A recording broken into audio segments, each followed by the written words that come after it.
welcome to the party dungeon. This is Dungeon Party. As always, I'm your DM, Blake Peoples, and here is your cast. Tommy is here. He'll just be with us in a second. We're here to play some Dungeons and Dragons. I apologize for like the month that we were gone. That's my fault. Sorry. But we're back now. Yay! I don't have any announcements. So, if anyone does have an announcement that they would like to make, or a cherished bit, now would be the time. Friends, fam, loved ones, lesser loved ones. Hello. This is gonna become the bit. Sorry, what's a lesser loved one? I would like. Someone you tolerate. Like an aunt. Like, yeah, but not your favorite aunt. Yeah. Your You have your lowest tiered loved aunt. ones. I don't tier list my loved ones. You're like Don't. No. You're D tier aunt. Well, I wouldn't consider her a loved one. Okay, you know, it was just improv. It's No, I deal. want to know the lore, Chelsea. Like I'd never heard. I haven't thought about it that deeply.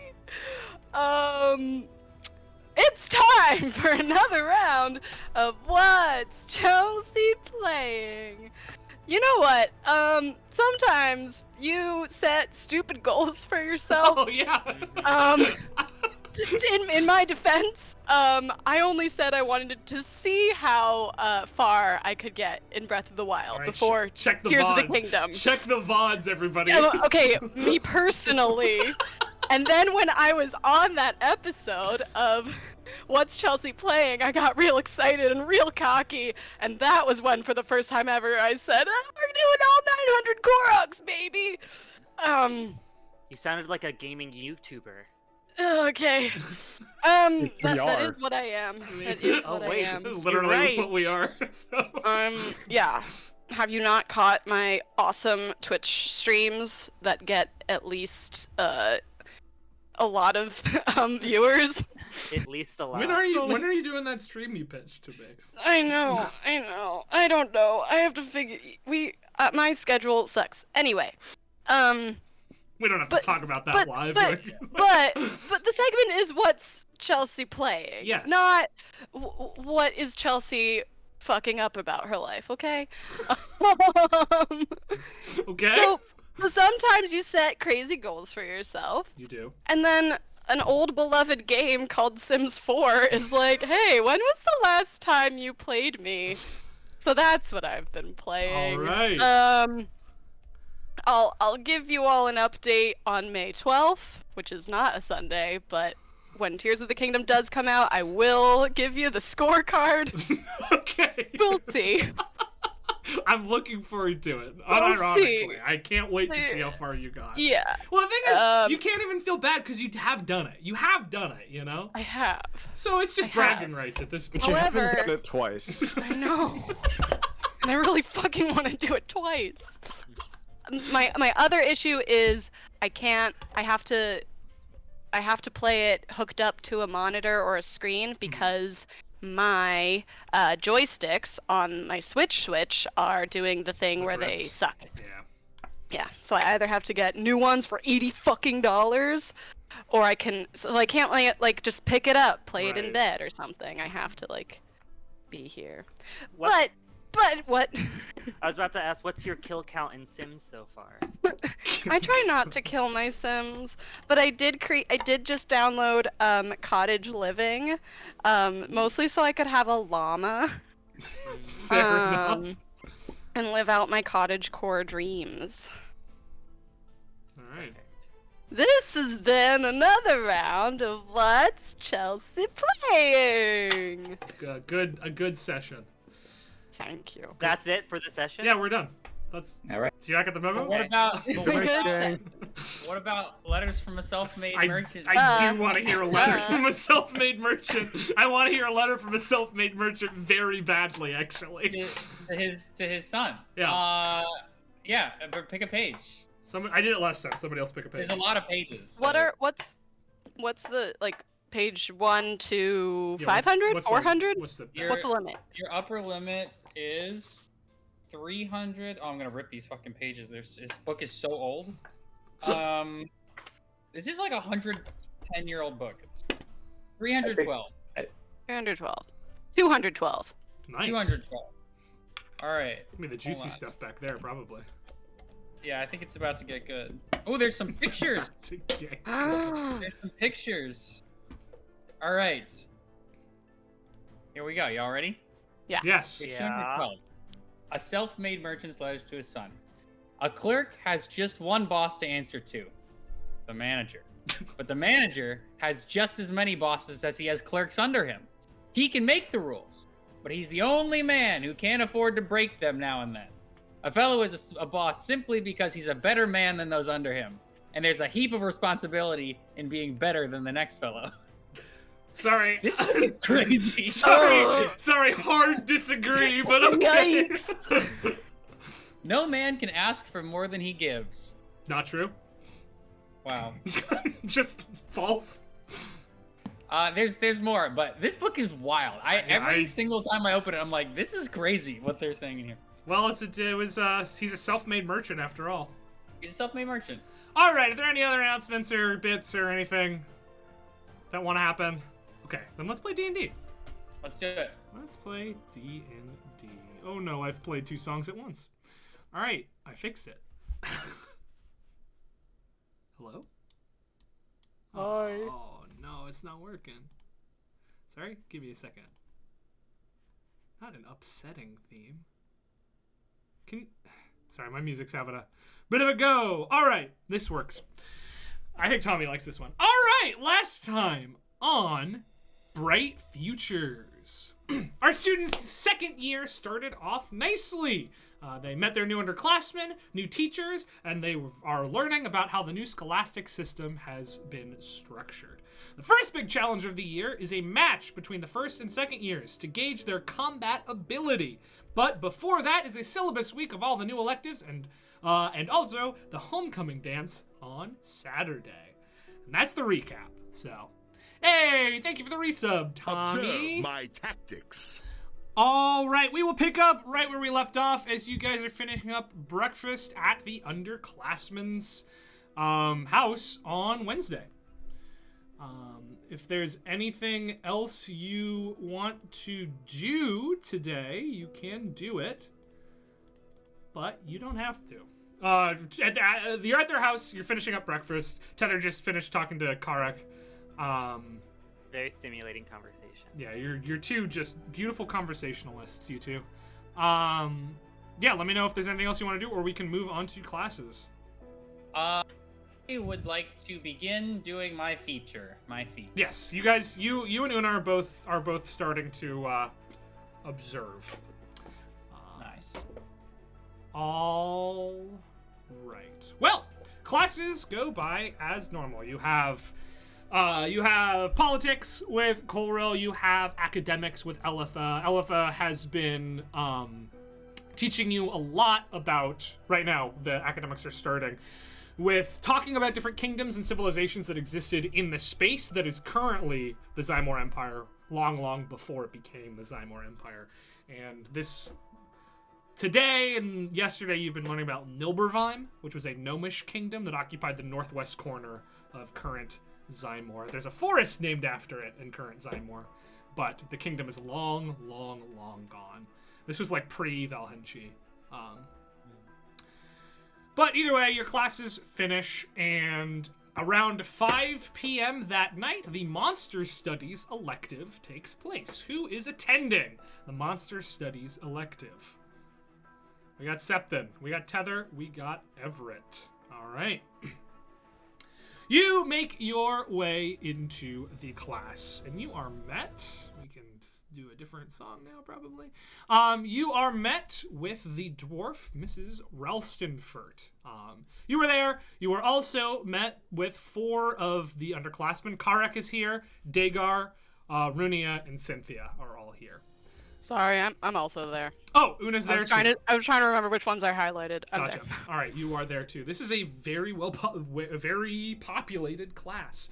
And as soon as everybody's there, as soon as 5 p.m. strikes, Miss Ralstonford starts and says, All right, welcome to Monster Studies. Now, I'm teaching this class over at Felfrit University as well on sort of a longer time scale, but you are more specialized students. So I do want to ask you primarily for the input for what we learn here, because I know some of you are going to be heading off into the world potentially dealing with these monsters, so I want to prepare you as best as you can. But basically what we're doing here in Monster Studies, we're talking about monsters. We're talking about where they come from. We're talking about why they do what they do. We're talking about how to kill them. We're talking about anything to do with them. What parts of them might sell for money, might be useful, that sort of thing. Now, I'm not talking intelligent creatures here. Like vampires, we're not going to touch on. I'm talking dragons. I'm talking, well, yeah. Were you saying something? No. No. Yep. No, that is what she says. She says that. I'm talking dragons. I'm talking large beasts. I'm talking monstrosities, aberrations, that sort of thing. So if you have any specific monsters or types of monsters you're interested in, I want to know. So let's talk. Any of you? Yes. Tether, right? Yes. Supposing someone was supposing someone could like turn into animals, could like a lycanthrope. No, like another way. What if could that person like transform into an animal they learn about in here? I know what you're asking. You are trained in druidic arts? Yeah. Yeah. Right. Okay. Maybe. Depends. You know, I know there's some limits to that ability. I myself am not a shapeshifter anymore. So I don't know what the limit to that ability is, but maybe. Potentially. Depends on the creature. Okay, so then potentially large beasts. Large beasts. All right, we can do that. I got plenty of. I mean, I've worked with the Brotherhood for quite a while, so I've had my fair share of large beast slaying. So we can definitely talk about that. Does anybody else have any specific interests? Karek goes ahead and says, devils, fiends. She goes, we could talk devils and fiends. Definitely, they have unique weaknesses. A little bit outside of my realm of expertise, but it's close enough that I feel like I could teach you pretty well. Anyone else? Tacking on to that, demons? Yeah, fiends. Yeah, fiends. Oh. Fiends Are being they the same thing? Fiends being devils, demons, and also the elusive Yugoloth. Oh, they're synonyms. No, they're not. They're distinct things. They all fall under the same category. Like all of us in this room here, we're all humanoid, but we're not the same thing. Right. Like, Tether, we've met both demons and devils, but they acted like really different. Remember? Oh, I know. I was like fiends and demons. Yeah, fiend is the overarching term for devils, demons, and Yugoloths. Oh. And it so also catches others, like your politics teacher is a fiend, though not a devil nor a demon nor a Yugoloth. So you'll have to ask them about that. I don't know what their situation is. Yes, Una. Una's just been ripping through a whole bunch of her notebooks and then finally finds the thing and goes, an eye tyrant? Beholders. All right. Yeah, no, beholders. We could talk beholders. I'm hoping to give hands-on experience with some of these creatures, but I highly We don't need hands-on. I just want to know about it. Well, there is a species of beholder that is very amenable to people. So I could probably get my hands on one of those. But yes, we could learn about beholders, eye tyrants specifically. They're nasty fuckers. But sorry, should I not? How are we all? It's fine. Okay. I don't know. I'm new to this teaching thing, to be honest. So all right. Any other curiosities. Dagar doesn't say anything. Cynthia's too busy looking in notes, and Maeve is just happy to be there. Or Maeve's not there. Runia's just quiet. It's Runia. All right, well, why don't, for class number 1, we talk about this? And she pulls out a glowing purple stone, very familiar. And it begins to sort of roll around the table. A new kind of creature that people didn't know about till very recently. This thing is, all sorts of these things are roaming the Crystal Burn down to the south of here, and I have been told that some of you are very familiar with these. Yeah. Well, then you can help me out. Yeah. All right, and the rest of the class is just her basically describing how these creatures work, asking you guys for hands-on assistance here and there, and she, clearly is more of a mercenary than she is a teacher, but she's very knowledgeable, and she knows how to engage a class. And that is Wednesday. That ends around 8 p.m. Is there anything else that anybody wants to do today, Wednesday? My dudes. It is Wednesday, my dudes. Everett goes back to his room, picks up his sword, and just sort of like drags it over to Shandi's room, and it's just like The door just swings open immediately. I was wondering if you wanted to. He sort of shrugs and just holds up the sword. I was hoping you would ask. Off we go. Shandi's like all strapped up. He was waiting for this. All right, you head on over to the training area, and you are not the only two there. Karak is also there, absolutely demolishing a training dummy. He doesn't even look at you when you come in. He's just going to town on this thing. Hell yeah. All right, you want to continue doing some sword training? Yeah. Yeah, yeah. Let's give it another shot today. Don't go too easy on me. And Everett holds it up. He's like ready to go to town. It's a long sword you have, right? We said that it was. Did I put it in my inventory? No, I did not. That's great. I think it was a bastard sword. Right, hand and halfer. Yeah, so long sword Yeah. stats. Cool. All right, you're gonna make a strength check, and Shandi, you can make your normal one. Oh, I gotta get my dice out. I don't even have that shit out yet. Just my attack roll. Yeah, attack roll.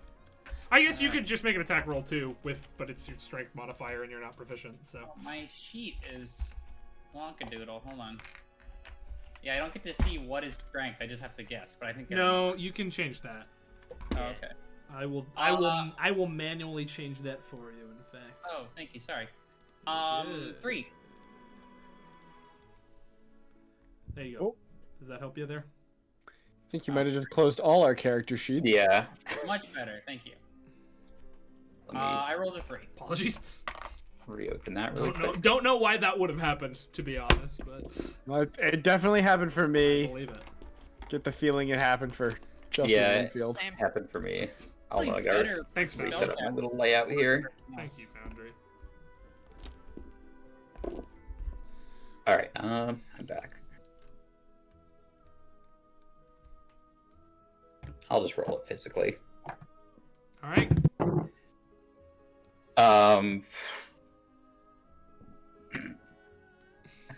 24. Yep. And what'd you get, Tommy? 3. All right. Yeah. It. At a certain point, it doesn't feel like it's helping. You're doing your best, but this thing is heavy as shit, and you're not really sure how to use it. And Shandi's just kicking your ass, just destroying you. Oh, all right. Jeez. Sorry. Did I go overboard a little bit? No, it's not your fault. You're doing what you're supposed to do. I don't know if I'm just supposed to be off today. Karik has been watching, and he like chuckles as you say that. Snorts. You don't learn the blade overnight. It's only been, what, 2 days now? Yeah, I just thought that I just thought that my experience would have helped me, and I guess it didn't.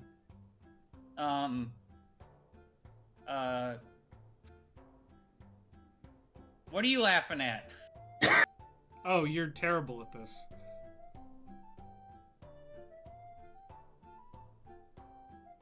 Yeah. So? What do you mean? So what? You should do something else, probably. But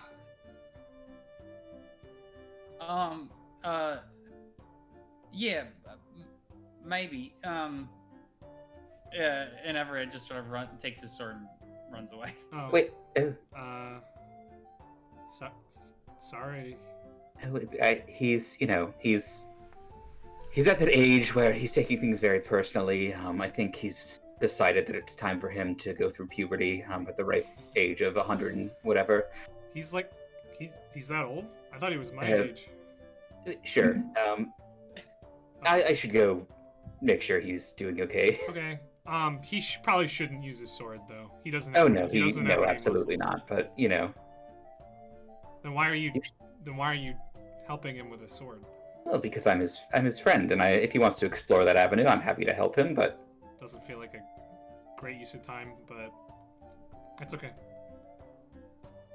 oh, have a good rest of your evening. Yeah. And he Really give it all to the training. Okay, goodbye. For the first time, emotion sort of passes on his face, and he like furrows his eyebrows, just confused by you. All right, you return home. Or do you, Everett? Do you run back to your room, or are you going somewhere else? I think Everett does what we all did at one point and runs into the forest and just starts like hacking like random vines with his sword. Yeah, you 'cause totally it can. feels good, you know. You run into the woods and you just start swinging your sword around. Stupid! This thing is too big for me, and all these people underestimating me. Just sort of like hacking things and swinging and like crying out. You hack and swing and you yell, and before long you're winded. And you hear a voice. Oh. Let me change this song real quick. Let's get something a little more. You hear a voice. Everett, right? Yeah. You turn around and you see a boy with icy blue skin and antlers. He is surrounded by like 3 deer and has a squirrel on his shoulder. This is Elias, your underclassman. Hi. Are Elias. you alright? Yeah. No, I'm fine. Just blowing off some steam a little bit. It's just entirely awkward, but I did hear the words you were yelling. If you wanted to talk about it, I'm here with. I was just singing a little song to my friends. Couldn't help but overhear the situation, so. Yeah. If not, totally alright. I understand that we haven't really spoken much before, but I am here. I appreciate that. I just I guess just sit for a minute and you can sing your song. I don't know if I want to talk about it. That's alright. Fine by me. And he comes over and he just sits next to you. And he begins singing a song. And it's soothing. It is not a song you've heard before. Well, actually, you can make a history check. All right. Let's do that. Oh, man. Despite trying to forget all of those things, Everett still rolls. Actually, I think, don't I have like double proficiency in history? You probably I should- do. Some of the proficiencies do. got wiped. Yes. So I gotta roll the 21. Yeah, you recognize this. This is you recognize the lyrics at least. It is an ancient elven song, rumored to have been sung to grow the Henwaif, the ancient forest that occupies most of northern Nildor. They say that when elves first emerged from the Feywild, they sang this song to bring the Feywild to the material plane and create it. But it's peaceful. It is calming. It is kind. Can I do a check? Cause have I heard it in person before? Or do I think I've heard it? You have never heard this in person. No. Do I? Yeah. That's my. You have heard this in person. Yes. Okay. Cool. Back when you were fighting the Valhenshi during the War of the Beasts, and you liberated some wood elves, they were singing this song. Cool. Everett just sort of like goes into a daydream and thinks about that time and how strong and powerful he was then. And yeah, I think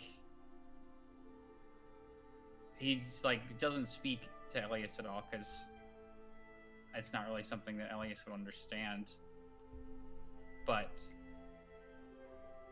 just sort of like feels lonely that all of those people are gone that he was with then. Yeah, you sit like this as Elias finishes his song, and slowly a bunch of woodland creatures sort of just gather around and sit as well until the clearing that you're in is just filled with creatures sitting and listening to the song.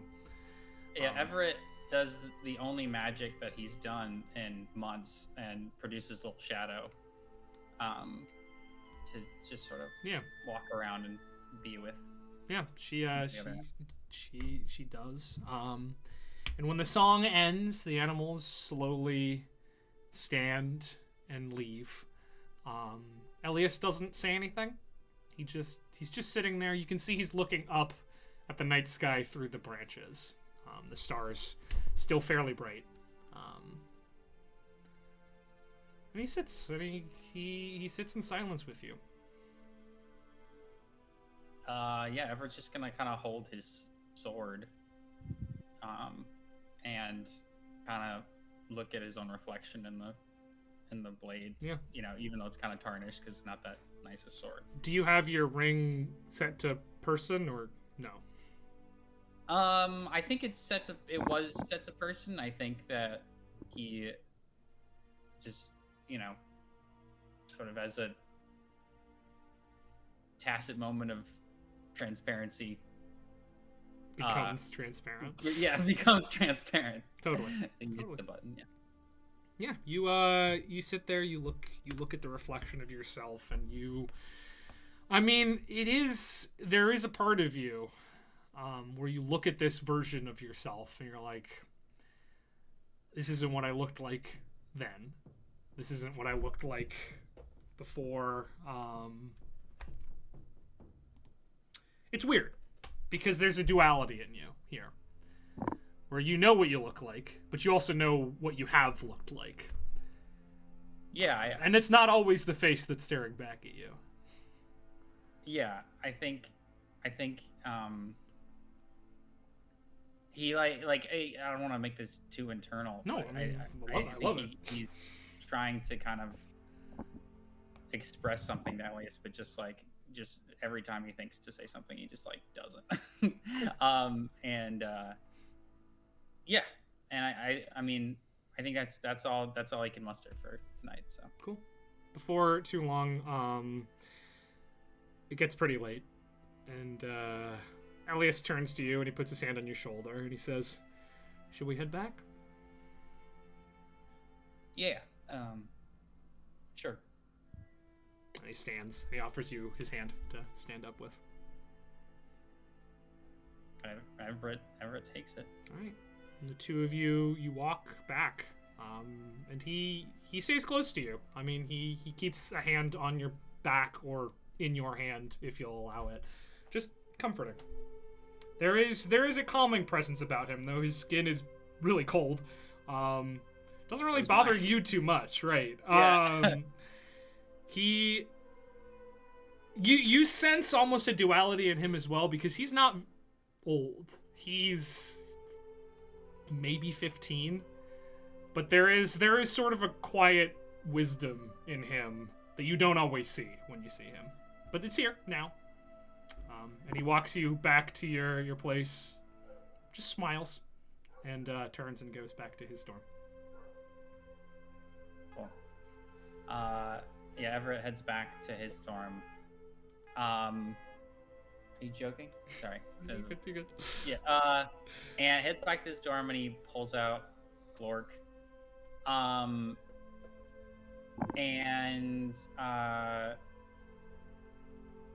he just does like a little like meditation. Like he just writes in Glork basically something like, if they all get to grow up, why don't I? Basically. Yeah.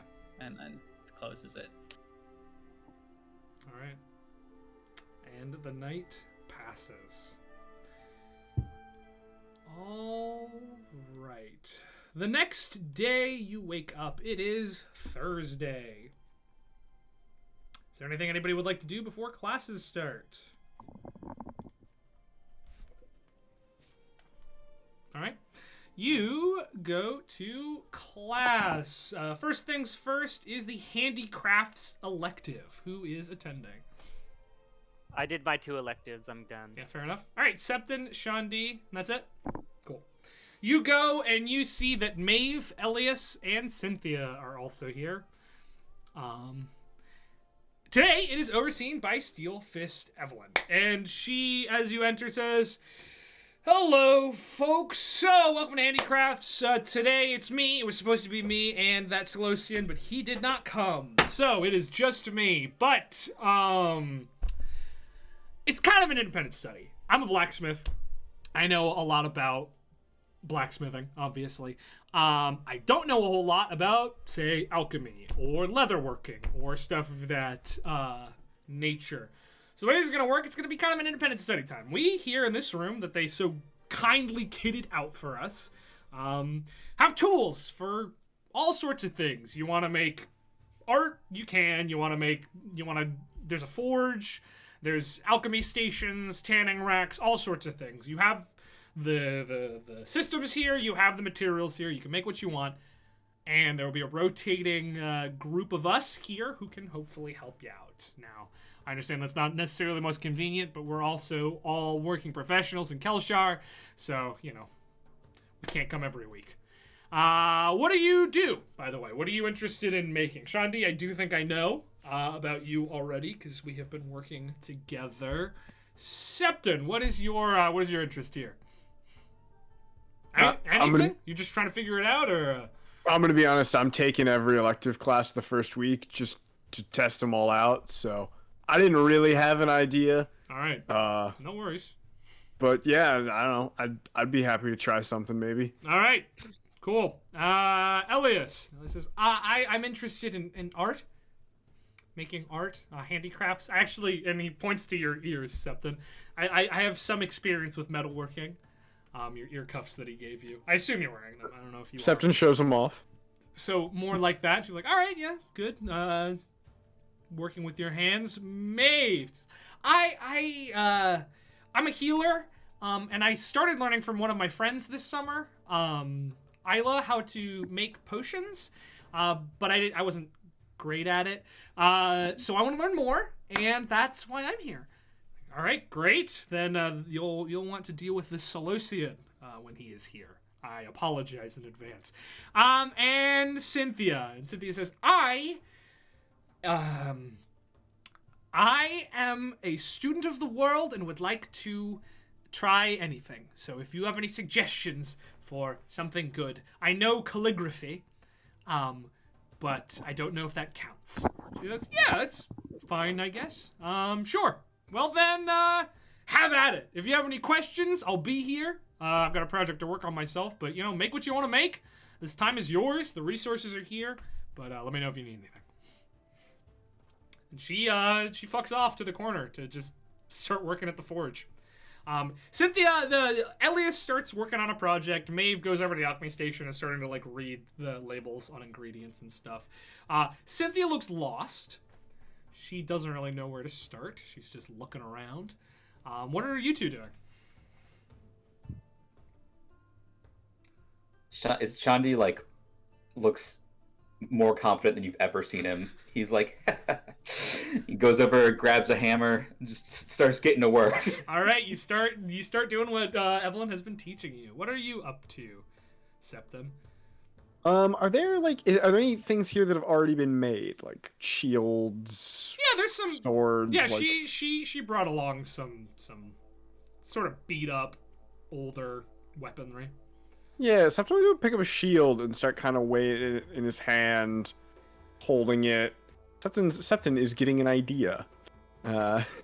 Actually, one that I had a while ago, and I think I may have asked Evelyn about a long time ago. Maybe. I don't remember. Yeah, I know I thought of it, but I don't know if I ever did it. And so after a little bit, Septon will go back over to her. All right, Evelyn, I've got an idea. All right. I may have brought this up to you a long time ago. All right. I often find when I'm on the battlefield, I've got my whip in one hand, I've got my flute in another, but I'd like to wield a shield as well. Okay. But it just doesn't work. I don't, Not enough as hands. you can see, I don't have the hands. But, could you, like, would there be a way to, like, mount a smaller Yeah, a buckler. thing on my arm? Those exist, totally. Really? Yeah, no, people, you're not the first one to have this problem. No, bucklers are absolutely doable. Mounting them right on your wrist would work. It might limit some of your mobility, but it'd certainly help with some defense. Yeah, you could absolutely make that happen. I'm gonna be honest, I'm not sure if I would want to make that as a part of this class, or just, like, Commission me? pay for it. Right. I'll be honest with you, Evelyn. It depends on what other classes I wind up taking. Listen, no problem there. Well, I hope you don't take that personally. Kid, I don't care. I mean, this is a paycheck. I'm gonna be honest with you. Your headmaster pays real good, so felt like a mistake to not do this. No, I don't care. And then, like, if you want to pay me to do it, then I'd be happy to. Actually, I mean, you can see my steel fist here. I have different versions of it. One of them does have a shield mounted on it. I can tell you right now, the downsides, seems like it's all upsides. Downsides, you forget it's there, and when you try to do other things, you end up stabbing yourself with the edge of a shield. Ain't great. It also makes sort of tumbling around more difficult, which I don't know how much of that you do, but... I've done in the past, but I mean, you know, I bought armor from you over the summer. Bought a whole new suit. I know, so you're getting armored up. might not be moving around as much. We'll see. All right. Well, let me know. It's definitely a commission I could take. I've done it before. Can do it again. But you let me know. Cool.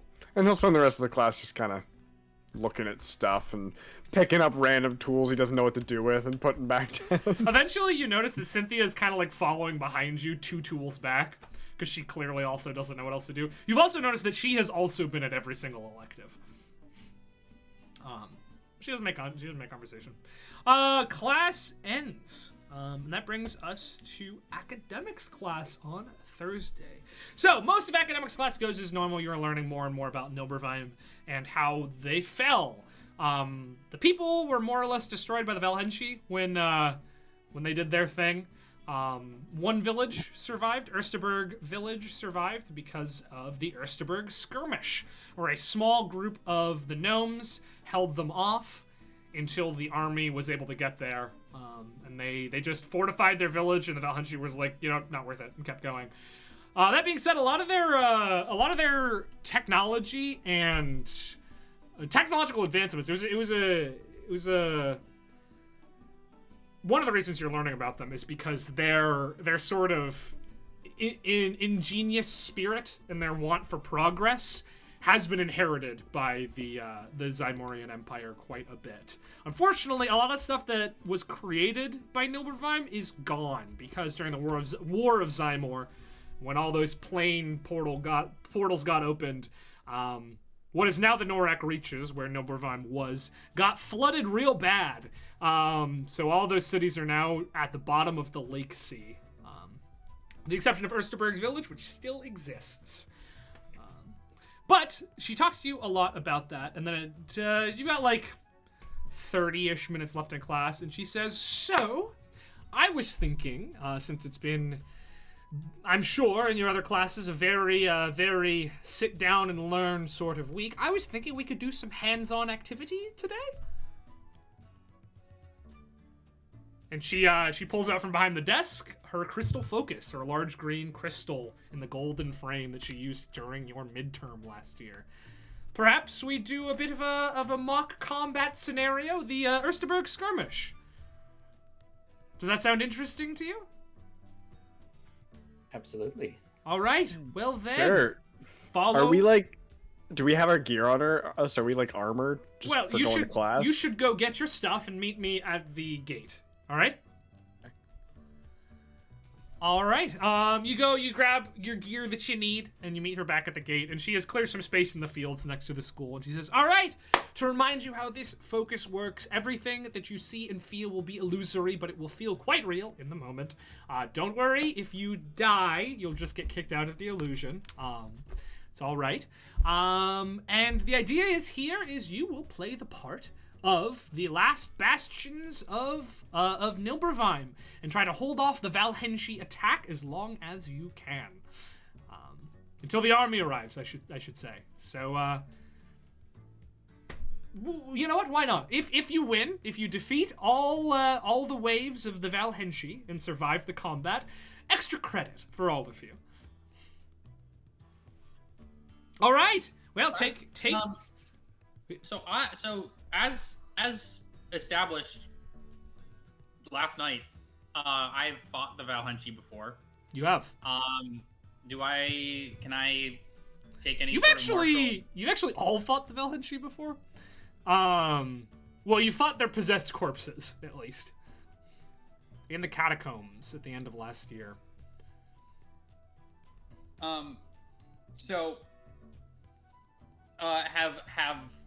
Can I sort of take any lesson from that or anything to Yeah, I mean, you would know that the Valhenshi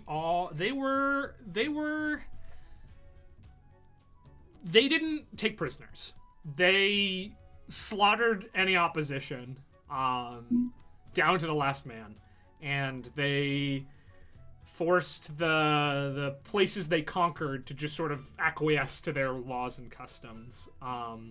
A lot of their thing, you could tell different ranks of the Valhenshi based off of the different masks they wore. That was sort of their military signifying. Yeah, they were tough. They pretty much conquered the continent, so they're definitely a force to be reckoned with. And they didn't fear death. They would fight to their death willingly, no matter what. So. All right, cool. All right. Elitha says, all right, take your positions, whichever position you would like. Get ready. I've added a little touch that I think you'll enjoy. All right, are you ready? Yeah. Then here Sure. we go.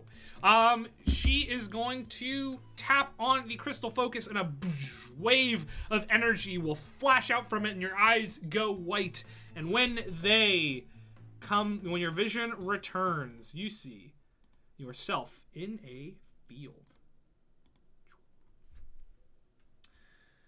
Self in a flaming field. In fact, 6 minutes of drums. Look at that. The classic. Hello? Uh-oh. Uh-oh, Michael, you muted. We're frozen. All right, there we go. Woo! All right, you see yourselves in a field. You are standing, so you guys actually can drag yourselves out and put yourselves anywhere in this tree line here, wherever you would like to be. Drag from... From the actors, yeah. Oh. Oh, no way. Cool. I gotta remember how to run combat in this fucking game. Yeah. I have to remember how to do combat. You, Mountain Dew combat. Mountain Dew combat. Winfield, go ahead and pull yourself out onto the... I'm trying, but it's not letting me. I'll do it. And then let me know if you can control yourself. I put you next to, Everett. How many of us can we drag out? None. One. One. Yeah, we're good. You rat bastard. If I cast mirror image, can I drag 3 more out? No, because they're all in your space. You guys are worse So than my I put them 6-year-olds. all in my space. You guys are worse than my 6-year-olds. As you see this, it's nighttime. There are flaming catapult craters. There's corpses all over the place. The forest behind you is on fire. You look down at yourselves, and you are all gnomes. You look like gnomish versions of yourselves. I'm taller. Oh my god, a little kitten, Shandi. Am I just a mushroom? You're Toad. You're Toad, pretty much, yeah. Oh no, I'm Toad. Scream. Can I ask?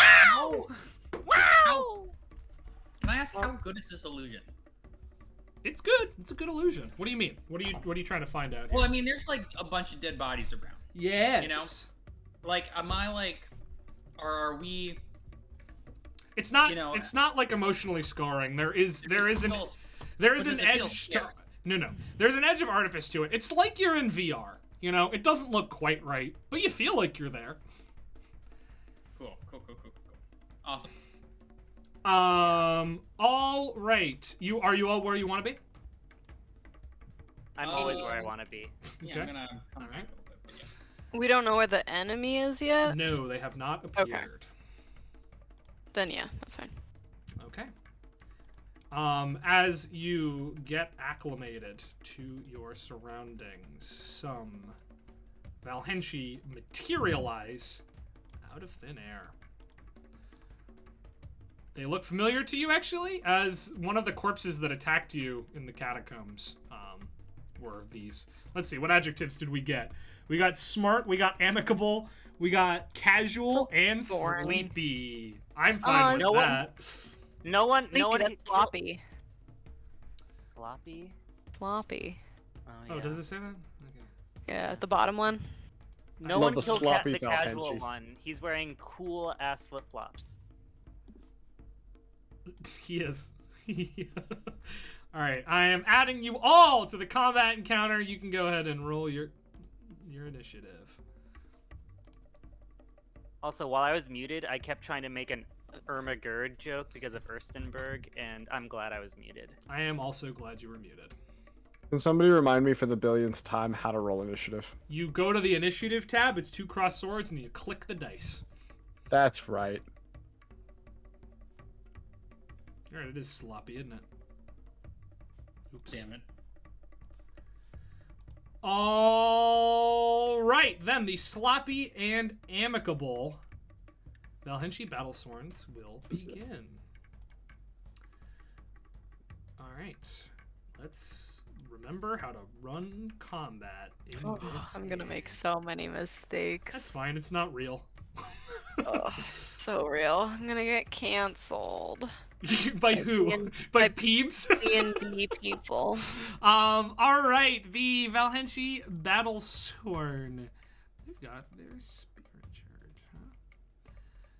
All right, we start with the sloppy one, who is down at the bottom. The sloppy one is going to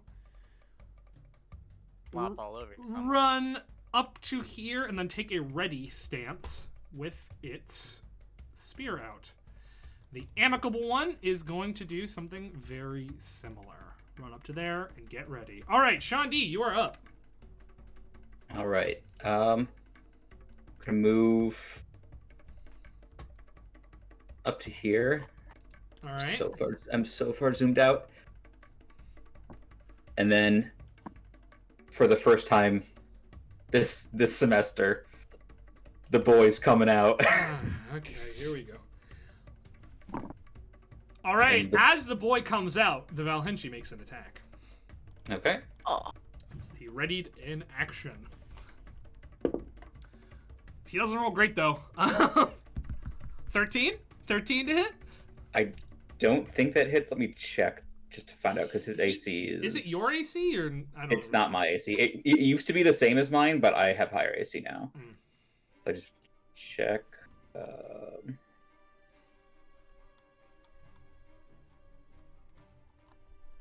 Oh, it did not get put into the description in Foundry.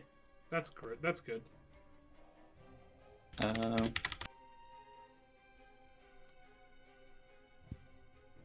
I can't imagine it's 13 though.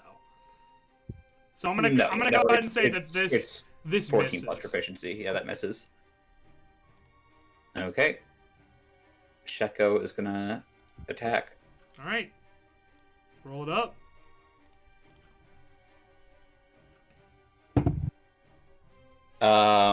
Does a 14 hit? 14 does not hit. He deflects.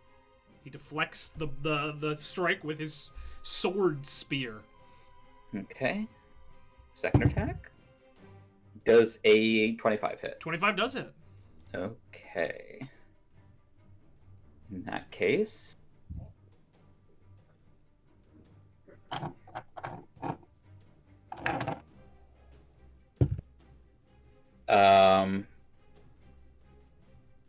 10 piercing. All right, 10 points of piercing damage. Nice. All right, that's it for me. All right, Una, you are up. Okay, I'm gonna go after Sloppy Boy Mr. Sloppy Boy. and just pew pew. You know? All right. I go pew. That's 13. 13 misses. Well, then I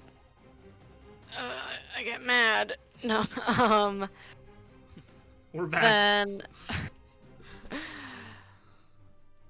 hold on. No, take your time. You're good. You're good. Oh my gosh. We're all relearning this. Yeah, I'll just fucking do it again. Okay, yeah, like 26. 26 will hit. Yeah. La la la.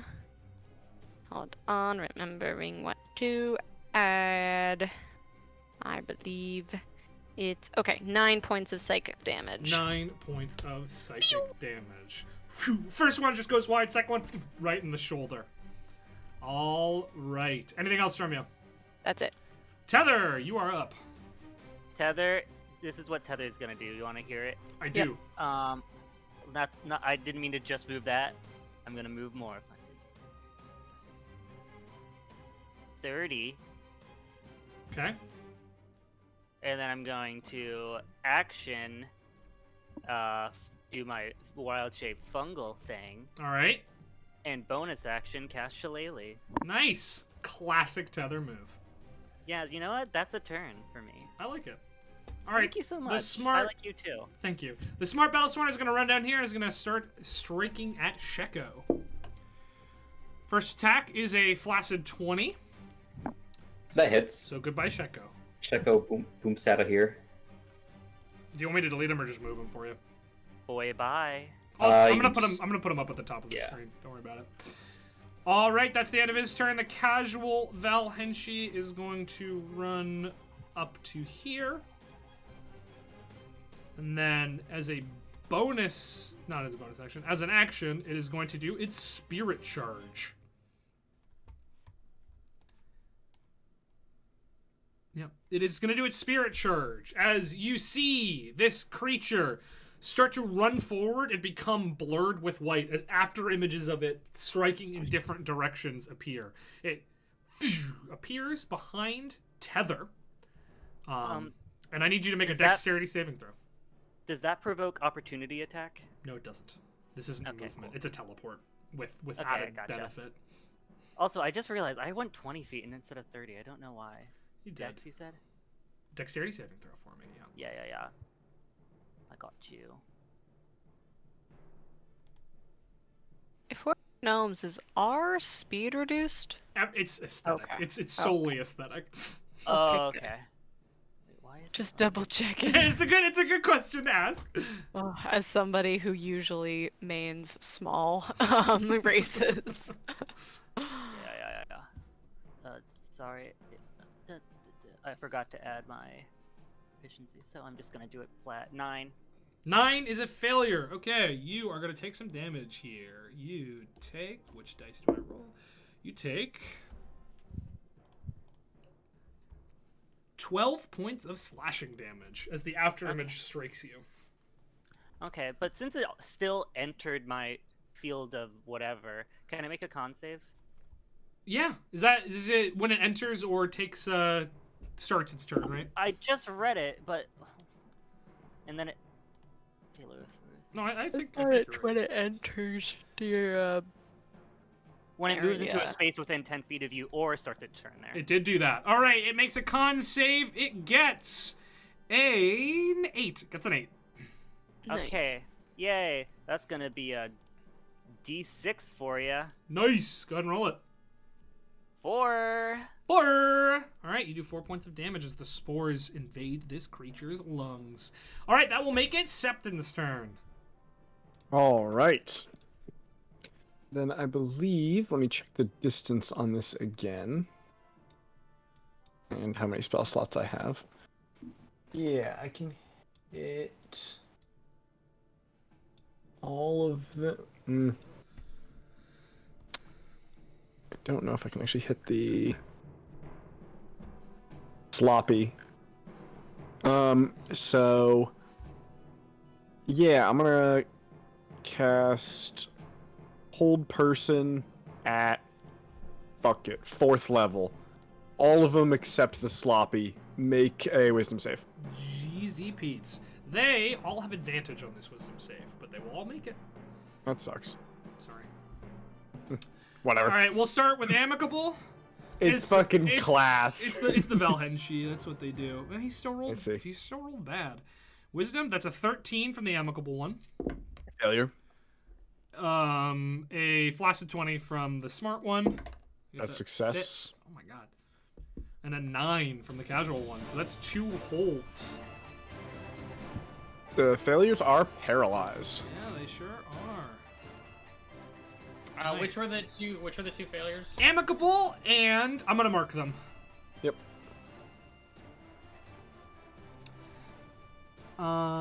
This guy up here, and the casual one, which is the one that just attacked Tether down here. And would Everett know the flavor on Hold Person? If you touch them, they're unparalyzed. Yeah, right, or something? you'd know about that. Okay. Cool. Wait, if you touch them, they're unparalyzed? Or Is if that, you hit, you damage them. is that right. true? Yeah. Read the spell, yeah. Oh. They get to make a save, I'm pretty sure, at least. Oh, okay. I'm gonna put a little icon on you here. It says They make a cursed, but save at the end of every one of their turns anyway. yeah. Alright, and that's my turn. I'm not doing anything else. All right, sounds good. That will make it Everett's turn. Oh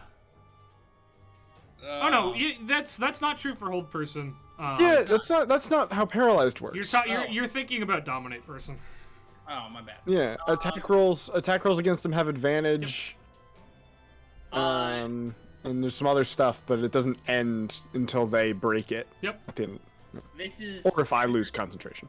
Everett sees this phenomenal opportunity, and is like, yeah. So he's gonna run his 30 feet over here, and he's gonna pick up his sword, and he's gonna take his advantage. Take your advantage. You'll need And it. he does it all with a blood-curdling scream. Ah! Ah! And he's gonna roll twice. Ooh! It might happen. 18. 18 hits. All right. Hitting the Valahenchi with the sword. The paralyzed Valahenchi. 1d8 minus 1. 4 total. 5 minus 1. All right. 4 points of damage to him. Nice. All right, I did it. I did it. Everybody see that? that'll take us back to the Great sloppy. job. Mr. Sloppy. He is going to run. How does he want to do this? Yes, he's going to run his 25 feet, 30, so he doesn't fall in the pit, to there, and he is going to then use his action to go. Danny Phantom Go Ghost. Can't actually hit you both, can he? All right, he's just gonna zoosh through Sean D. Make a dexterity saving throw for me Okay. with his spirit charge. Oh. Nat 1. That one. All right, that's a fail. You're gonna take some damage here. You take 13 points of slashing damage, and he is now next to you, Septon. But he couldn't line it up to hit both of you, so he didn't. The amicable Valahenchi is paralyzed, so at the end of his turn, he'll make a wisdom save? Yes, it is wisdom save again. I'm sorry, my 11. computer's freezing up here. 11. So Yeah, I assume 11, that's a fail. 11 fails. All right, Sean D, you are up. Send the boy back. I, for some reason, don't have control of him, but There you go. You should- right next to down here where Septon is, if possible, yeah. And then we're gonna swing. All right. 22 to hit. 22 absolutely hits. You swing. The boy's swinging. Right? Yeah, the boy's swinging. 13 piercing damage. 13 piercing damage. Nice. And then second attack. Oh, that one I think is a miss. That is 11. Yeah. 11 is a miss. So you slash it across the back, and then it, because it wasn't expecting Sheko, turns around and parries the second one. Anything Okay. else from you? Nope. All right, Una, you are up. Okay. Well, I'm gonna take who is it now? Casual. He's still paralyzed, Oh, right? he sure is. So I get advantage Oh yeah. and sneaky And if I hit. sneaky. Hold on, I just want to say I have the PHP open. I've never read this bullet point. Under paralyzed, any attack that hits this creature is a critical hit if the attacker is within 5 feet of the creature. Yep. Oh. I thought that was just. Oh, really? I thought that was just incapacitated. I know that's a thing. I didn't realize that was on paralyzed though. I might have like a bad PDF or like an old version here. I don't. Let me look it up. I also want to make sure the spell is paralyzed. I'm Which pretty is- sure the spell is paralyzed. Yeah. The spell says paralyzed in. Spell says paralyzed on my thing as well. No, you know Yeah, it what? says in Yeah, the- that is true for paralyzed. I didn't even realize that. Yeah, I've straight Okay, up so never known Everett, that. you technically crit. You hit him and you crit. So you did 4 damage. You should have done 7 damage, right? Oh, no. Roll again. Yeah, roll again and add that dice to the total. 2. All right, cool. 6. But you have to be within 5 feet. It's not any attack. You have to actually... Right. You have to be within 5 feet of it. All right, Una, back to you. Sorry. Yeah. That was a good thing to bring up, though, Peter. Thank you. It was 19. 19 will hit. So, oh fuck, how does sneak attack work? You just add a bunch of dice. I think. Yep. Okay. That's so many dice. Ha ha ha ha. Ooh. ha. You guys, yeah, you do some serious damage over there. Oh. I'll wait till Chelsea's done her turn. That's a lot of dice. Uh-oh. 10, 25 points of psychic damage. 25 points of psychic damage as it goes And right to make into it his chest. sassy, I don't even make a dagger. I just glare at him. You just look at him and you see blood start pouring out of its ears. My eyes go black. It's Yeah. scary. One goes as black, hell. one goes white. Woo! But it's opposite your hair. Yes. All right. Anything else? Another one. Another one. Actually, I'm going to move because I don't want to forget about Mr. Sloppy over here. Mr. Sloppy. Oh, but maybe I. Oh wait, fucking measuring. Stop it. There we go. I'm gonna come over here and throw my bonus at Sloppy. All right. Sounds good. Unnatural 20. Hits. And D4s are so hard to pick up. They are. Just 5 points of psychic All right. damage. 5 points of psychic damage. Nice. All right. That will take us to Tether's turn. I want to say real quick, Blake, I did mess up. When you're targeting multiple people with hold person, they have to be within 30 feet of each other. I think they were, but they've moved since. Or they may not have been. I don't think they were, but it's fine. It doesn't matter. This is for class. All right, we'll roll with it. We'll call it good for now. Elephant didn't quite get the dimensions Yeah, right. she's It's like, okay. space is a little weird in She's here. kind of run up. Because of the gnome size, it's all off. Yeah. All right, Tether, you're up. Sorry. I said it doesn't matter for class because class doesn't matter. Am I right, guys? Got him.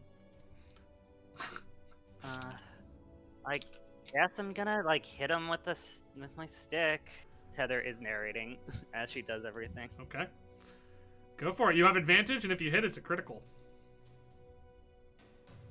Yeah. I'm just trying to +1. Yeah. Okay.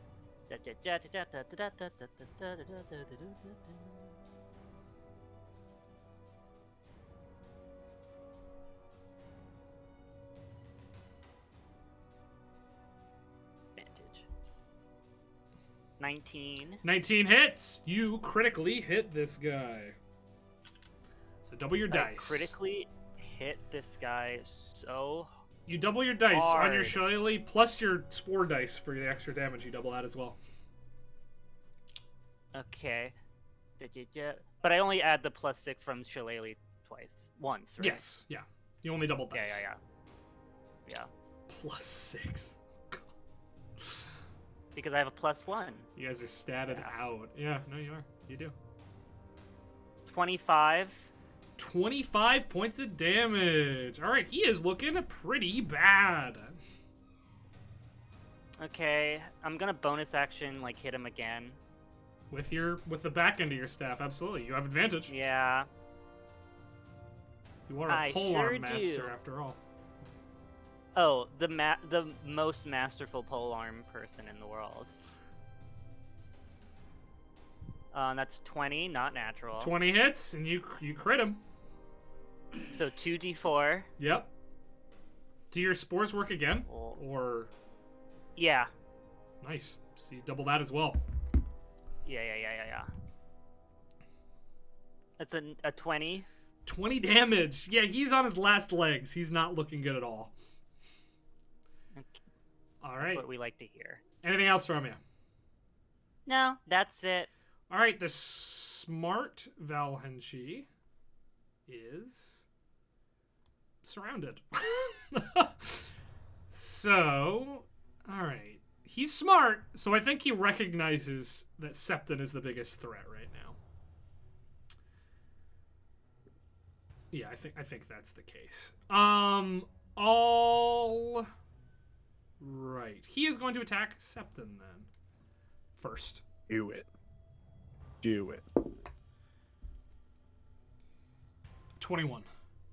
Yeah, that'll hit. All right, 21 to hit. You are going to take 7 points of slashing damage. Make a Ow. concentration check for me. It's just Constitution saving throw. Yep. Gonna be 10. 10. And if you have Warcaster, you get advantage on this. Oh.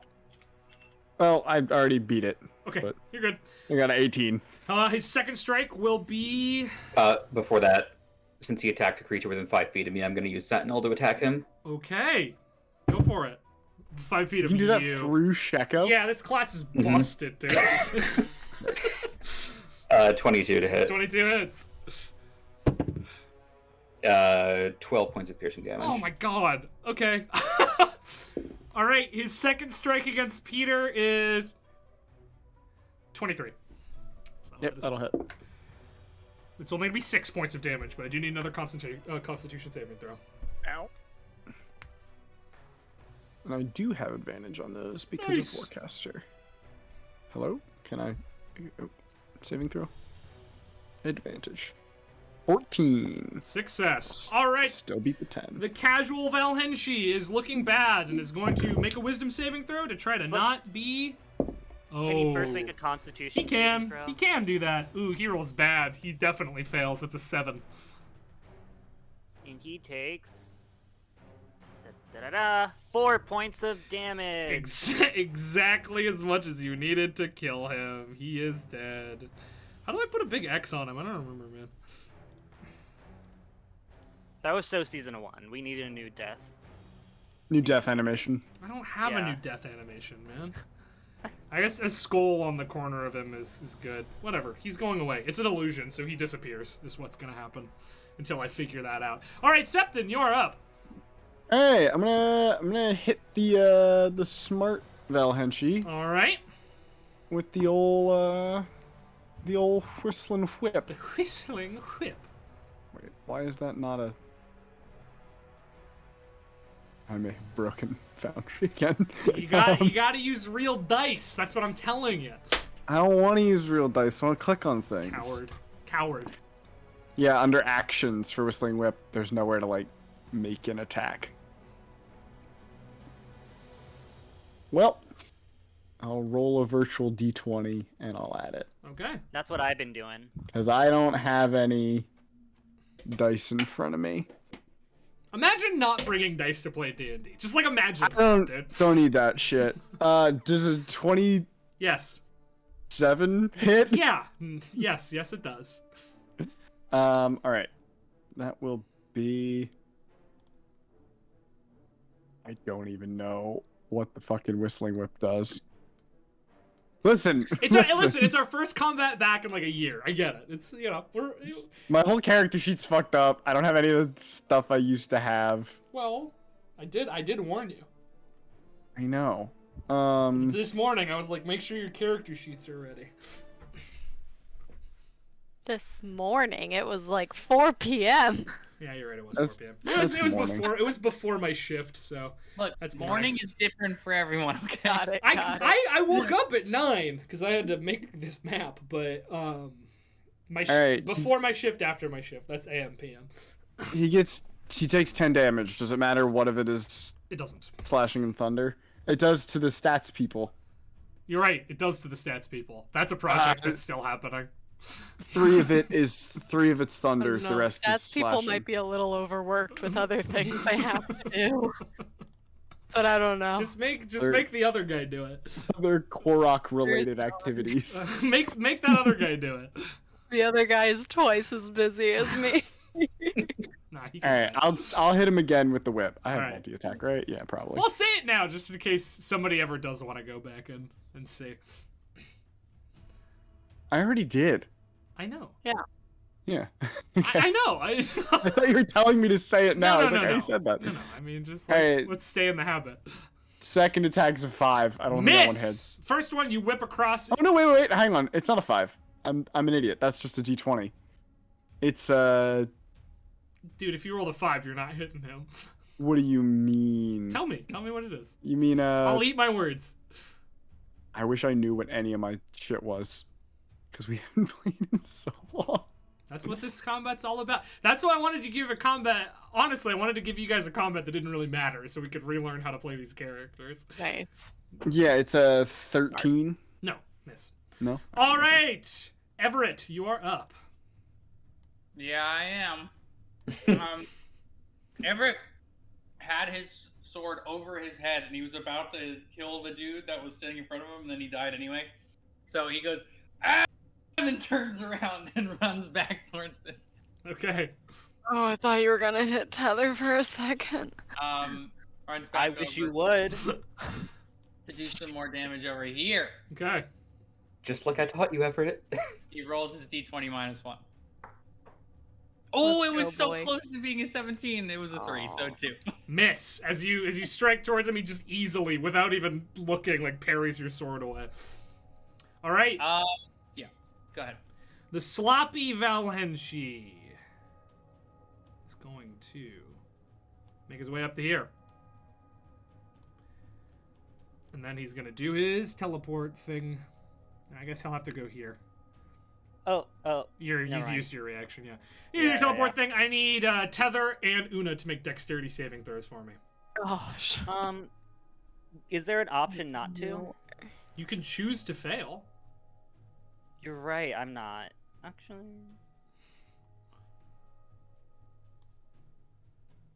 I got a 7. Is that a success? 7 is a failure. I Sure. think it's a success. Okay. Sure.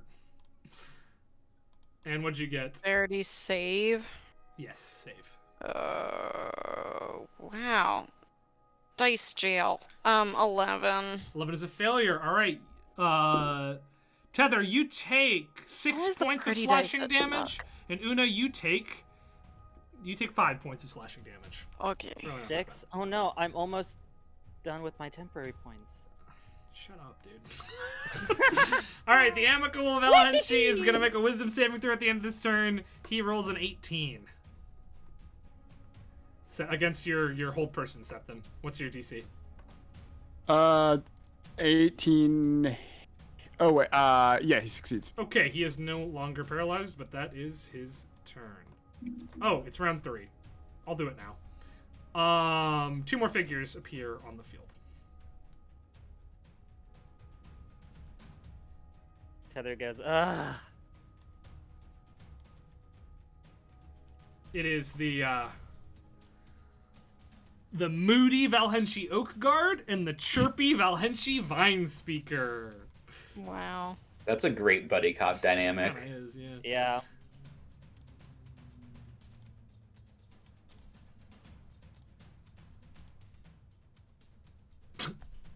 The Oak Guard rolled a negative 9.94. Pretty sure that means they jump into the fire pit. Yeah, you just die immediately. No. All right, Sean D, you are up first. All right, Sheko's gonna take another swing at Smarty Pants down here. All right. That's an at one. That is Okay. a big fail as he loses his sword. Can Sheko lose his sword? Now he can. All right. You can move between first and second attack, right? Yeah. In that case, I'm using half my movement to switch places with Sheko. Okay. And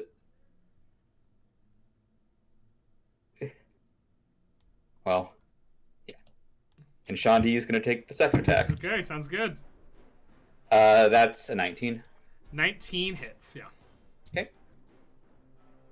And that is 12 points of piercing damage. 12 points of piercing damage. All right. You slice him and you dice him. All right, anything else from you? Nope, that is it for me. Una, you are up. Okay. Hold on. It's literally taken me an entire round to find what I need. Also, okay. Foundry's fucking wrong. This is why I have a backup. Ugh. There was some info lost when we updated the thing, so. Yeah. I also think the button to like automatically make an attack is gone. Did you set that up yourself? I don't Then it think then I it, did. Then it doesn't exist. Yeah. It might have I existed had it at one It point. might have existed on a different sheet, but that sheet doesn't work anymore. So you'll have to manually create that. Yeah. And it doesn't update any of my subclass stuff. Like, I don't think it's ever updated that. You have to do that manually as well. Yeah, well, then what's the point? It's the battle map is the point. You can keep your character sheets elsewhere if you want. It's just for the battle map. Yeah. Boundary battle map. I had to give myself. You guys want to go +1 back leather. to fucking map tool? Like, Nope. Yeah. I had to give myself +1 leather armor to get my carapace AC bonus Yeah. for my race. Yeah. Anyway, I'm gonna try out my new thing and try Mind Command on Mr. Sloppy, All right, just because I can. Okay, so I am asking him to do harm to himself, so he will make his insight check. I don't know, what does it say on the I feature? think insight. So he makes it at advantage. I make a straight deception check. Cool. Sounds good. Let's go. Gamer moment. He rolled pretty good, actually. Yeah. Insight? Mm-hmm. 19. Yeah. Well. You roll 19? Okay, how about a 9? That is a failure as you speak into his head, telling him to do what? Jump into the fire pit, Okay. please. And he knows that that's not his own voice saying that to himself, so he does not. Maybe because I'm right in front of him. Could be. Could be. Other than that, I am going to disengage and move away. Alright, sounds good. Sounds good. I have one more fit. Haha. Okay, that's it. Alright, Tether, you are up. Guys, odds we just like jump into the fire.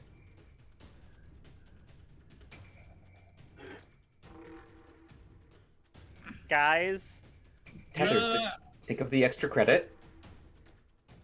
Think of the gnomes! Think of the historical learning experience. We're having fun.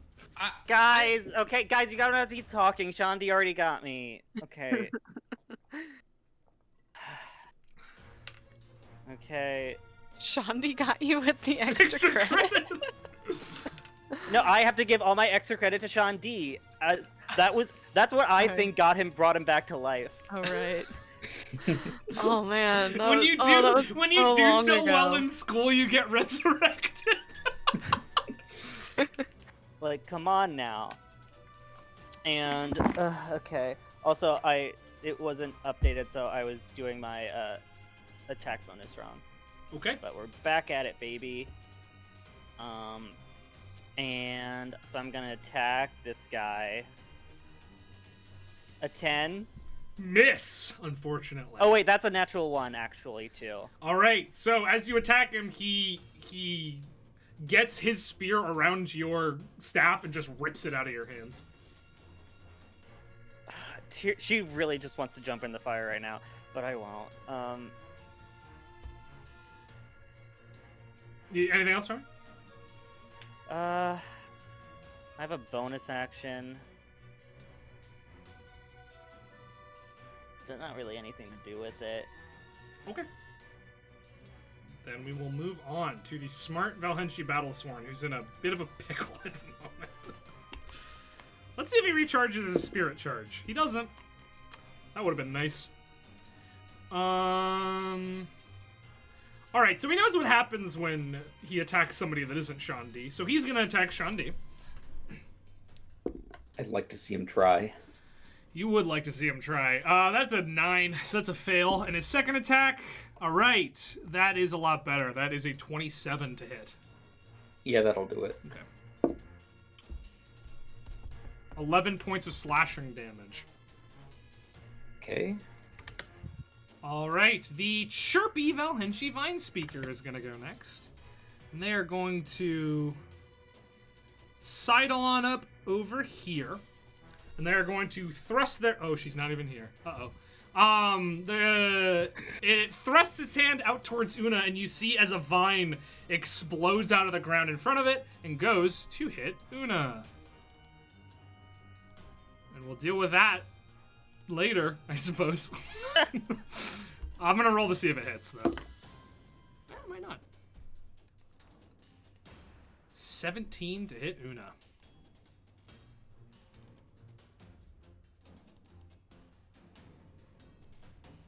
That is Una's armor class, according to her character sheet. So we'll find out if that's real or not later. But for now, let's go to Septon until she gets back. Oh, you're no longer concentrating, so I'm going to remove that from you. Yep. How's this guy looking who's right next to me? The smart one? He's looking pretty injured, but he's definitely got some fight left in him. No, I'll hit him twice. Okay. I'll just take 2 swings at him. That's an easy thing to do. Does a 24 hit? A 24 does hit, yeah. I'll roll both my attacks, Yeah, and then I'll do of course. damage. And does an 11 hit? 11 does not. Okay. And then I will just roll the 1. It's 2d4 plus... I'm having so much trouble doing this math. It's plus dex, right? Mm-hmm. Yeah. He takes 10 damage. 10 points of damage. Yeah, no, he's, See one what of it is. which... Or, sorry, 4 of which was thunder damage. Good so to 6 know slashing for the thunder. future. All right, anything else Yep. from you? Oh, wait. Hold up. We'll come back to you. Una, while you course. were gone, you were attacked. The vine speaker thrust out a vine at you, Okay. and it slammed into you, Yeah. 17 to hit. Yeah, that hits. All right, you get dragged into the fire. Bye. And you are going to take 10 points of fire damage as you fall into the fire pit. All right. All right. Now we go back to Septon. Was there anything else you wanted to do? I will. I need him to make a wisdom saving throw as Septon spins the whip over his head. There it is. I haven't done that in a I was while. wondering how long till we got one of those. Ooh, that's a 4. That's a failure. Remind me what the whistling whip does. Disadvantage on attacks and dex saves until the end of my next turn. Sounds good. My next turn or his next turn? Your next turn. Yeah. You've chained it before. In fact, that's tends to be what you do. All right, that will make it And they're spinning. Everett's turn. So, Everett sees Una get pulled into the fire, Mm-hmm. and that's not a nice thing to see. He's pretty unhappy about that. Okay. What mechanically would happen if I didn't prepare spells this morning? You could only use cantrips. Fuck. Okay. Well, sorry, you would only be able to use the spells you had last prepared. Plus okay. cantrips. Yeah, because you have your spellbook on you. So whatever you prepared the last time you prepared are still prepared.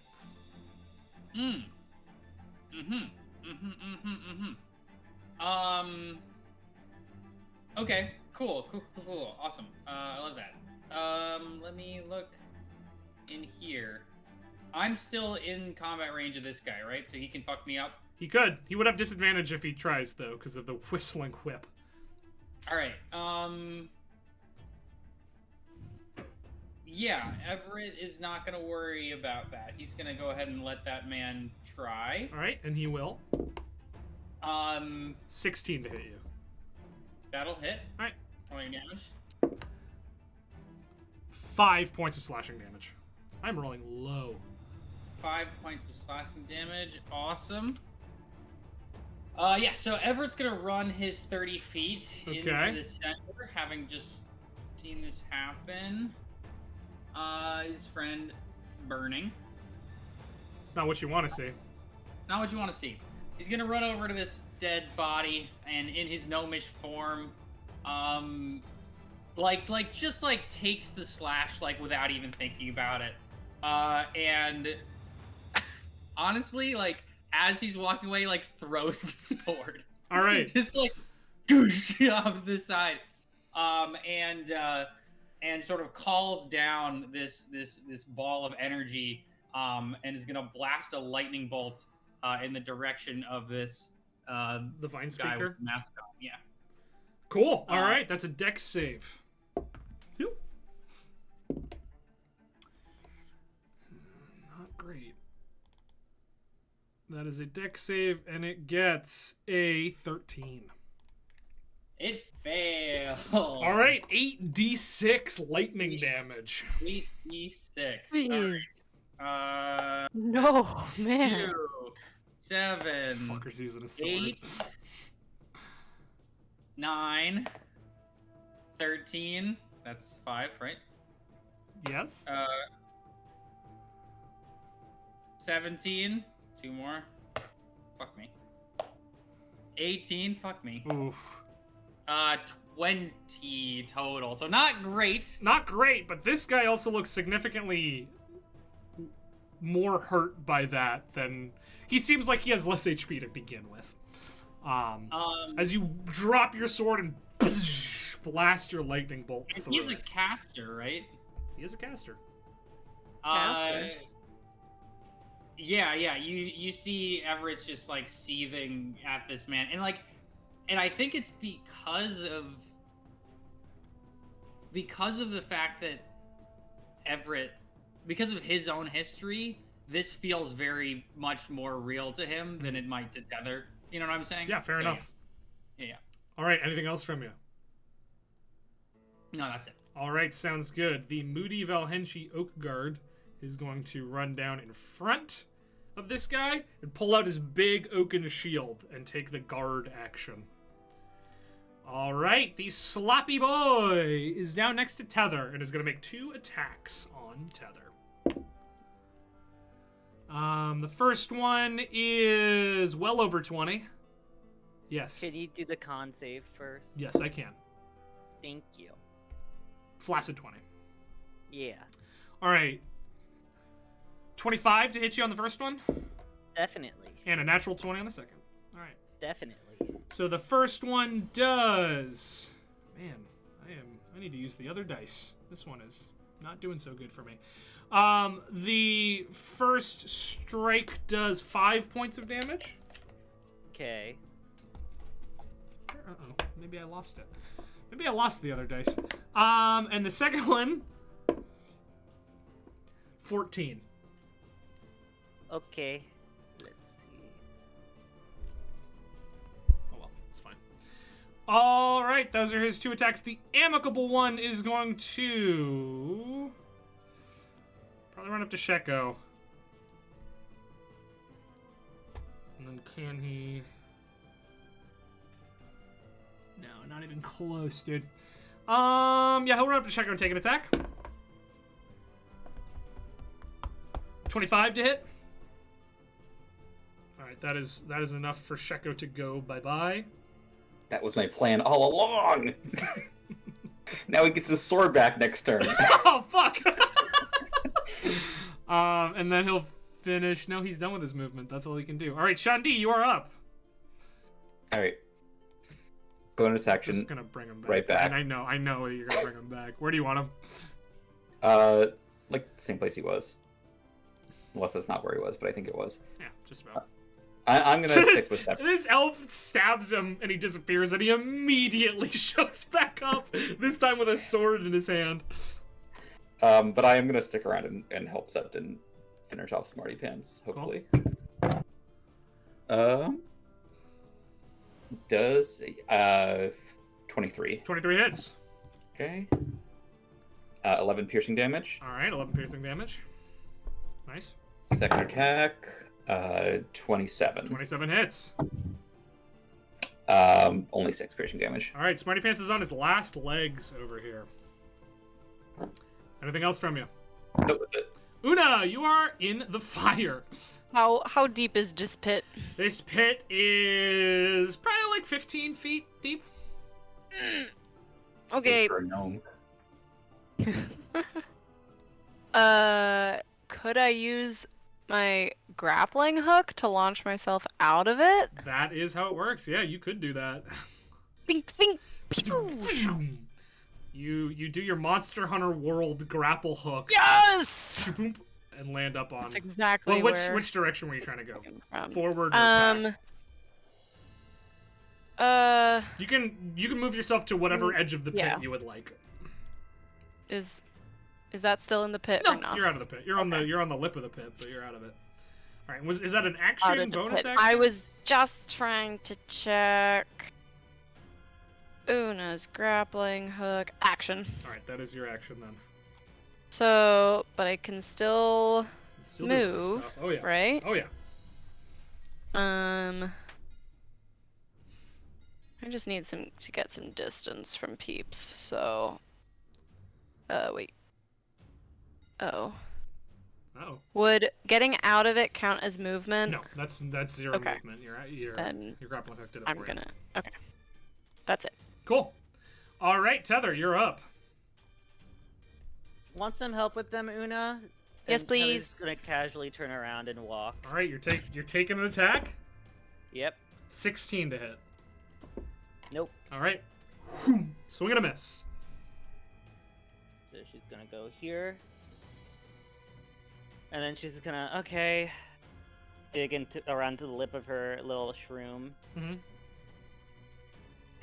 Take an object out, throw it, and right here, there's gonna be a giant scorpion. Okay, a Right. giant scorpion. I don't have a giant scorpion. I'll find one. Drag another Septon on, make him big. Huge. That's your giant why, scorpion. Why Septon? Because Septon wanted 2 of him. That's true. Big Septon. Alright, we have a And- summons. Oh, I don't. There's not much in there. And a scorpion starts with an S. So does Septon. You're not wrong. All right, I'm gonna give you access to this scorpion, Michael. Thank you. You are now the owner of a giant scorpion. Big boy. Okay, on It's the giant awful. scorpion's turn, Does it? can you What did you cast? By the way, what's giant insect? Now, does it have its? Does that tell you when it goes? Does it go on your turn, or does it get its own initiative?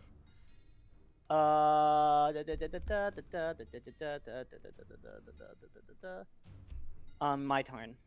Okay. Then it can go. So he's gonna do one claw attack at the green guy, Okay. and he gets +4 to hit.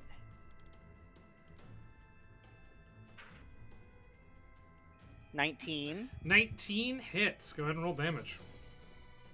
Okay, and that is a D8. Actually, sorry, that's not what happens. Because you hit him, the Moody Valhenshi Oak Guard's guard feature goes into effect, so it takes the damage instead, and it takes maximum damage. Okay, so he takes 10 because it's D8 plus 2, so Nice. he takes 10 and is grappled. All right, he is grappled. Anything else? And then with his second claw attack, he's gonna attack the green guy again. Okay.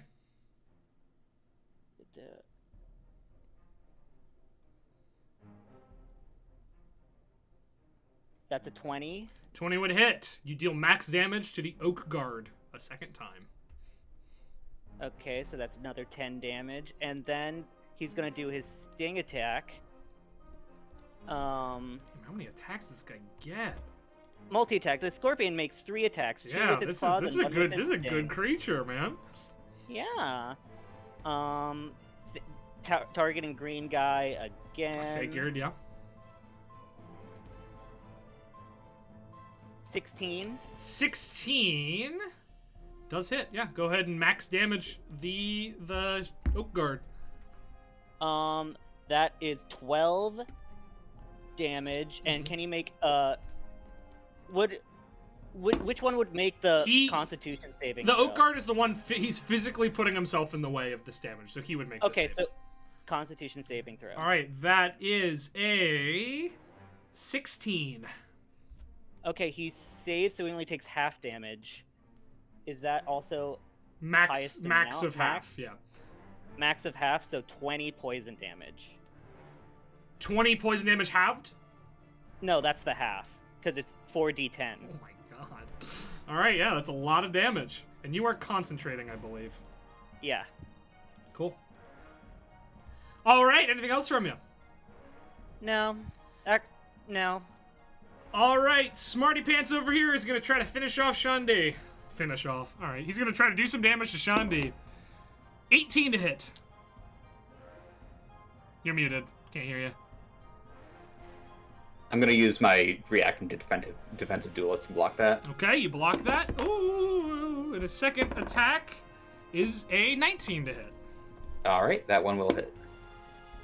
Oh my god. For 6 points of damage. I am rolling 1s and 2s on this D10 and nothing else. Alright, the chirpy Valhenshi Vine Speaker doesn't have a lot of options here. Took a lot of damage from Everett, but he sees that you're a problem, Tether.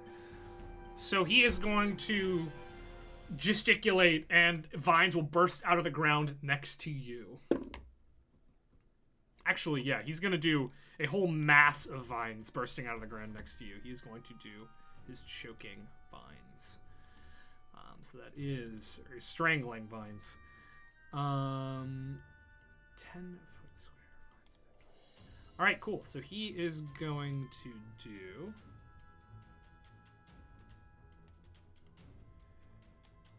that as he gesticulates his hand into the ground. A web of vines flies up in this general area around you, Tether. And I am going to need you to make a dexterity saving throw.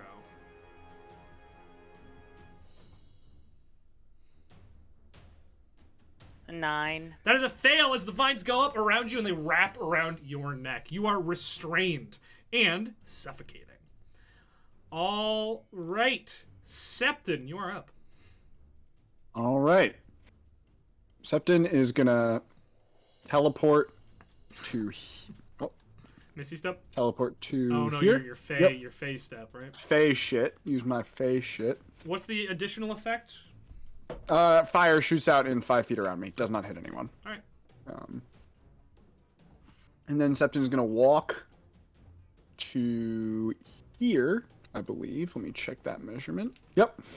And then standing there, Septon is gonna doot on that magic flute. I need a wisdom save from the amicable Valhenshi Battle Sworn, as well as Moody and Chirpy. Okay. We'll start with the amicable one. And the Pipes of Haunting. 9. Oh, he has amicable one has advantage, so he gets a 17. Okay. Okay, he succeeds. Moody gets like a 5, That's failure. and Chirpy gets 23. Okay. Moody is afraid of He Septon. is afeared.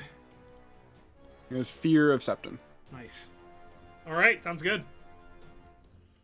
Anything else from it? Nope. That is my action and bonus action. Sounds good. Everett, you are up. So, the viney dude, incapacitated Tether. Yes. Not cool. Not cool. Okay. Does incapacitation mean that you can't concentrate on a spell, or no? No, it's not incapacitated. It's restrained and suffocating. No, I'm talking about separately from this. If I incapacitated somebody, would they be unable to continue to concentrate on the spell restraining? Yes, I think being incapacitated means you can't concentrate. Okay. So Everett is going to run over here. 1, 2, and he's gonna measure this distance. Oh dear. Yeah, perfect. And he's gonna say, 2 can play at that game!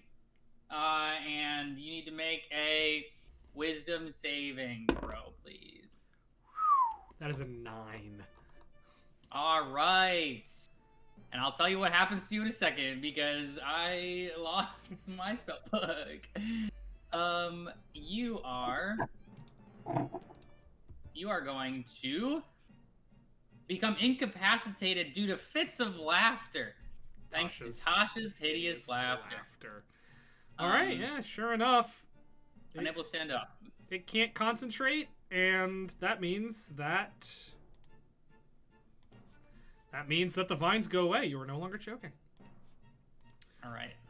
As this Valhenshi is laughing so hard, just giggling. All right, sounds good. Anything else from you?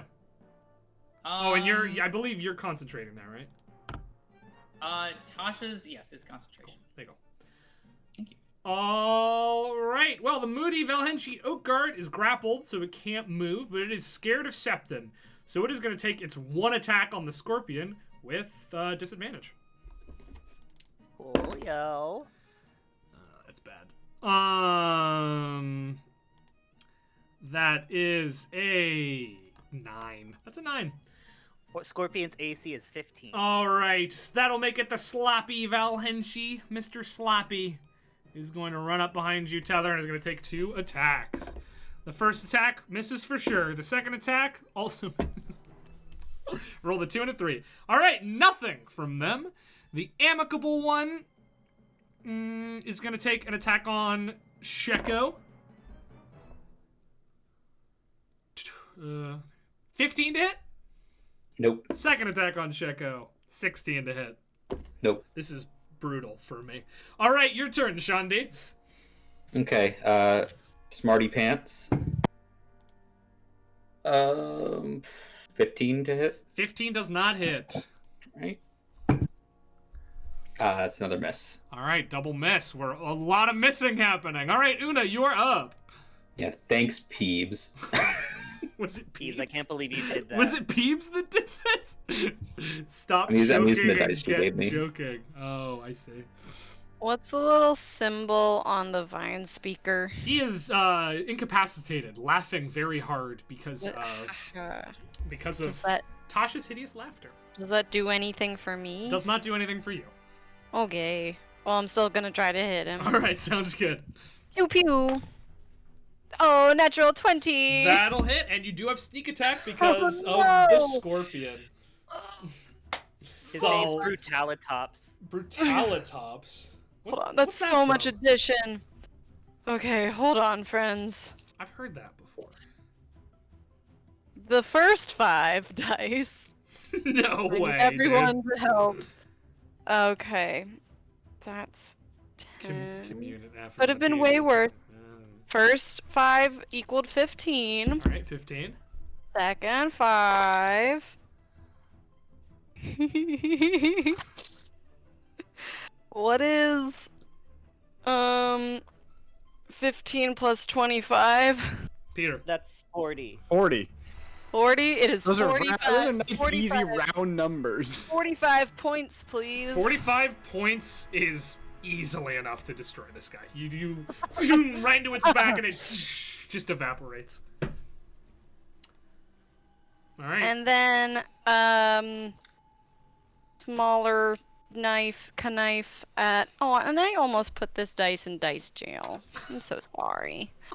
Maybe it was the fear of you saying Yeah. that which got motivated it, you know? Alright, don't fuck this up, little buddy. Now I'm counting on you. At the Oaken Shield?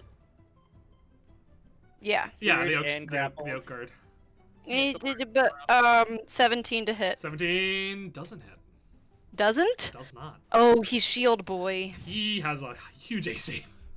Okie dokie. Then, bye. That's it. Okay, sounds good. Tether, you are up.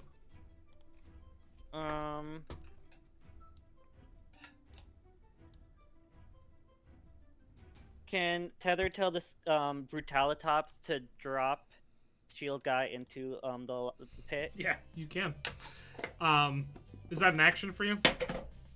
No. Okay. You command that, and it will. But you go first, I believe. It just says that they just go on my turn, so I just didn't know that order of operations, but I can go first. I think generally you go before your summons. Okay, Tether's just gonna say, where did I drop my staff again? Oh god. It's over here. Nope. Eh. Well, it's a square now. Give me a sec. Your staff is here on the ground. Oh well. Tether says, oh well. She's gonna cast around her at, let's say a 3rd level. Wither and Bloom. Wither and bloom. All right. Just around yourself. Yeah. Cool. What do I gotta do? Can they make a con save threat, please? Yep. 9. Oh, they have advantage because it's a spell. 22. Okay, so they're just gonna take half. So 3d6, yeah.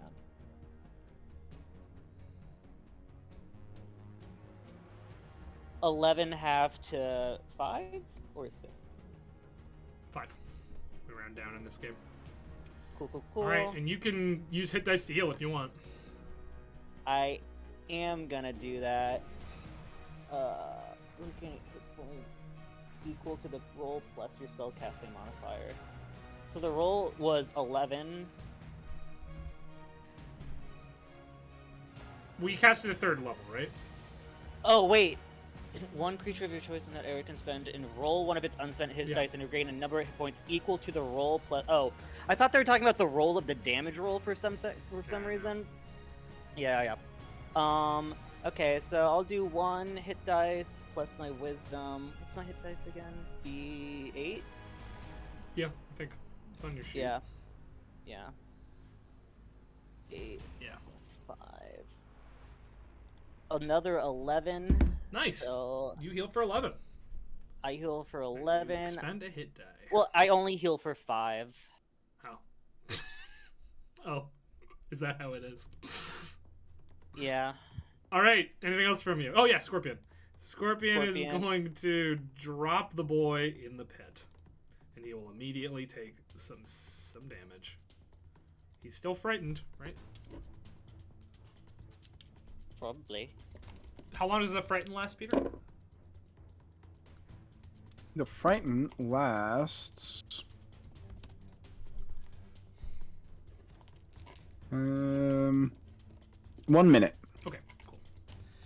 All right, that'll make the smart Valhenshi Battlesworn's turn. Oh, Was that an action? For the Scorpion to just move him over to the pit? well, to drop him in, I would say that's an action. Okay. That's Dropping an item is a free action. not an item. That's how I run it when flying creatures try to drop you. That's their action to do that, so I figured that's fair. All right, the smart Valhenshi Battlesworn is going to attack Shandi. This might actually hit. 23! Yeah! Yeah, I think that does hit, unless something is deeply wrong on my sheet, which is possible, but No, I don't think so. 20. No way you make it. I meant like whether or not I could get defensive duelist to work with that, but I don't think I can. All right, you take 10 points of damage, and his second strike is a natural 1. Okay. He swings at you, but you parry his spear out behind him. All right, Septon, you are up. What would you like to do? I think now that fella's in the pit. Get in the pit. Oh, actually, no, that's not a good idea. We all just jump in the pit. Septon will... Actually, wait, do I even need to move to do this? That's 45 feet, and then the distance between them is 25. Okay, I need Smart and Amicable to make a Wisdom save, as I cast Hold Person at 3rd level this time. All right, we got a 12 and a 9. No, they're both paralyzed. All right, Smart and Amicable go to the paralyzed zone. Amicable gets paralyzed again. He had like 1 free turn this combat. And he's back on it. And he didn't do anything with that turn. Oh, and then Septon's gonna walk over to the edge of the pit. No, dude, no way! You're walking over to the edge of the pit and be like, woo! Oh wait, do I have to stay within 60 feet of who I've cast that on? I'm 55 feet away. Never mind, we're fine. Oh my god. Yeah, Septon's gonna stand at the lip of the pit. Okay. All right, Everett, you're up. You are no Everett- longer concentrating because the person you were concentrating on is dead. Nice. How's the sloppy guy looking? I am concentrating now. You are concentrating, thank you. How's Mr. Sloppykins looking? Mr. Sloppykins. He's looking pretty alright, to be totally honest. Amicable and Okay. Sloppy haven't really taken much damage at all. So Everett's Swap gonna run him over up. here.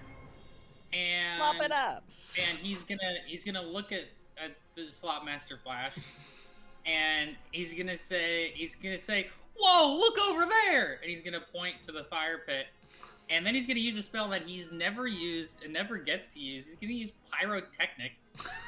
Okay. So that fire pit goes out. All right. At least 1 5-foot cube of it goes out, and fireworks explode out of it. Each creature within 10 feet of the fire pit must succeed on a con save or become blinded until the end of my next turn. That is a con save for him is a 13. Fails. All right, Blind. he is blind. He does, in fact, look over there as the fire explodes out in a flash. All right, the moody Valhenchi Oak Guard cannot climb out of the pit. He can't do that. So he's just gonna take some damage.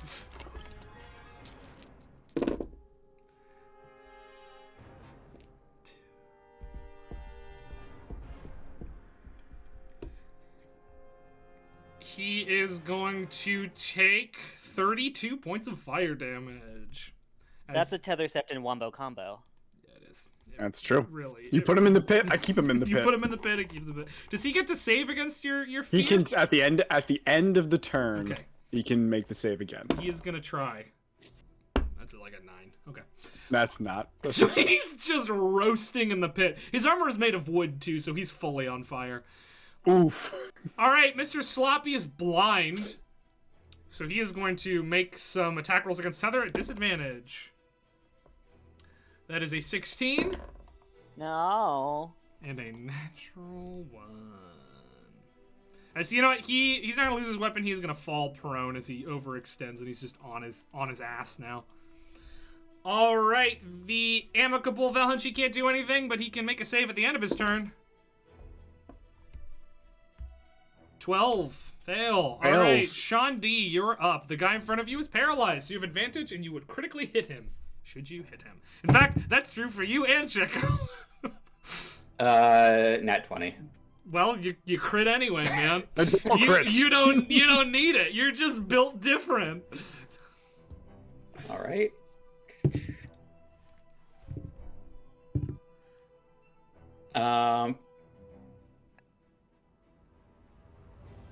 18 piercing damage. That's the crit. Yep. All right, he's alive. Okay. Second attack. 27 to hit. 27 hits, and you crit him.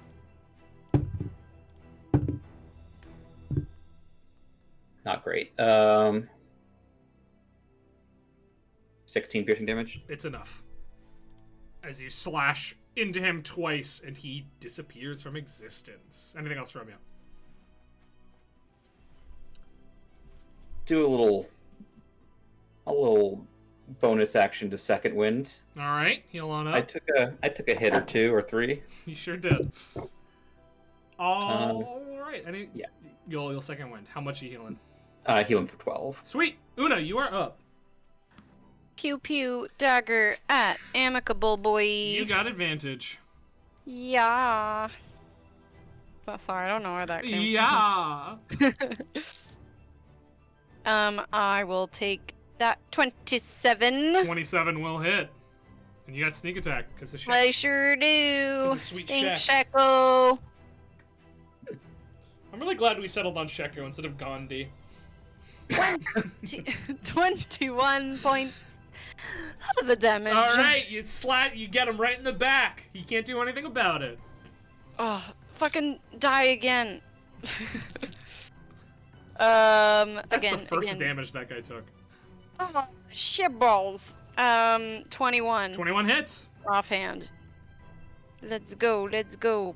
Pew. 7 points of psychic. 7 points of psychic. Nice. Anything else from you? That's it. All right, Tether, you're up. There is a blinded and prone guy next to you. Tether's just gonna walk over to her staff.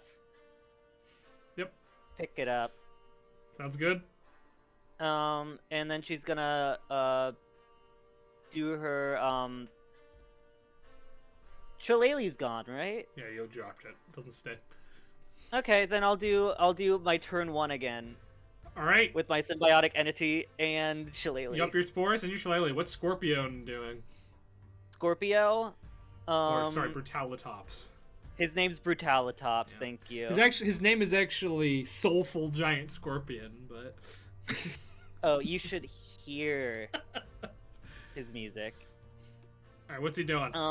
He's gonna. I can't move him, but You should be able you know, to. That's fine. Septon, I think, has this handled. I think Septon might have that handled. Yeah.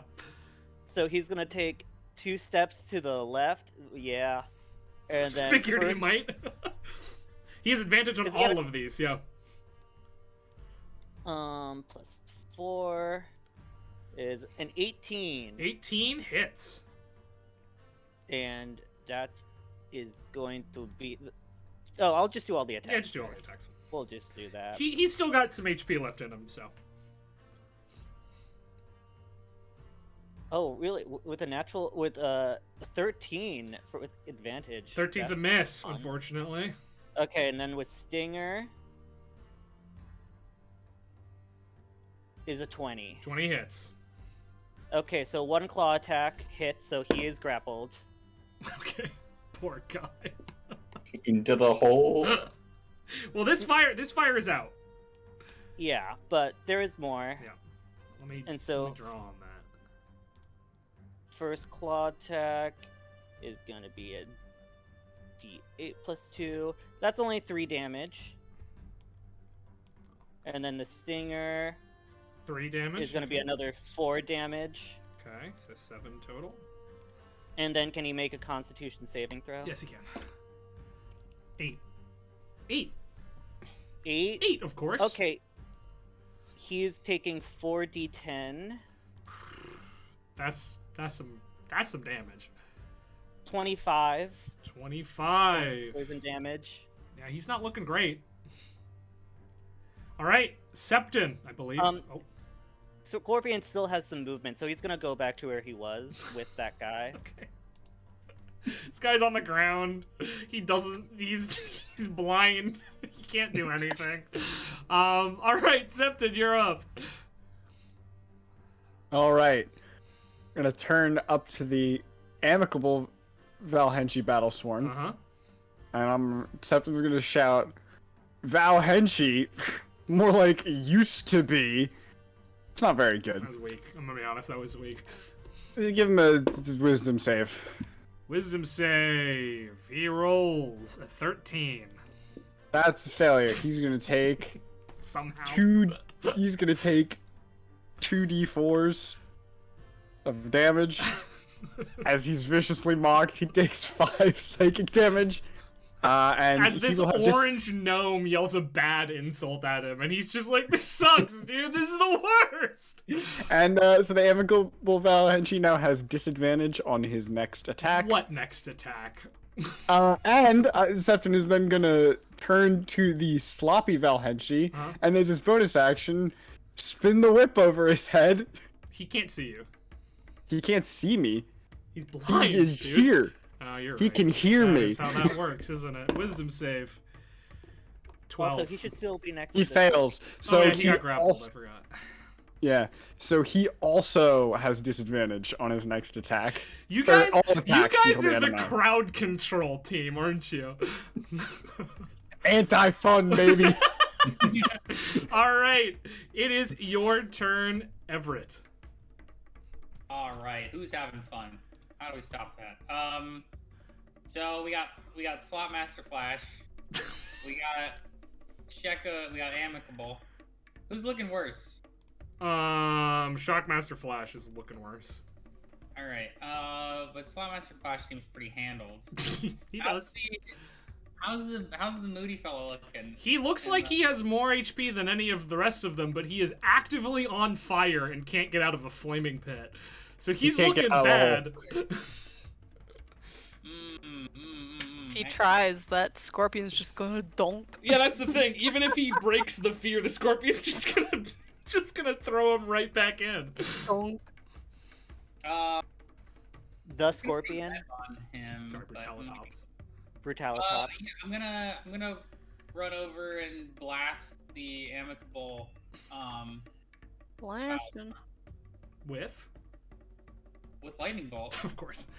He fails. He's paralyzed, so. Amazing. You deal full damage. All right, I should probably not roll 8d6. You could just do it on the Google if you want.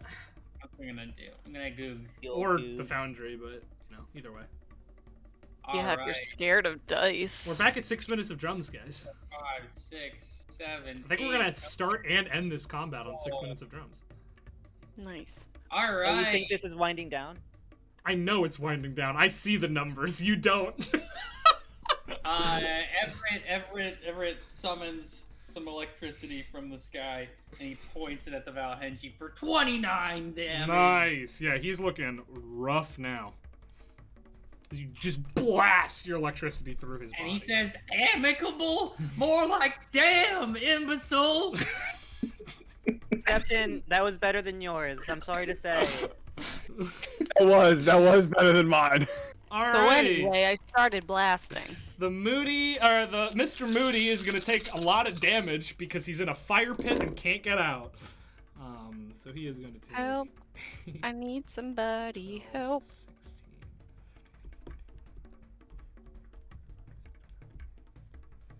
He's gonna take 40 points of fire damage.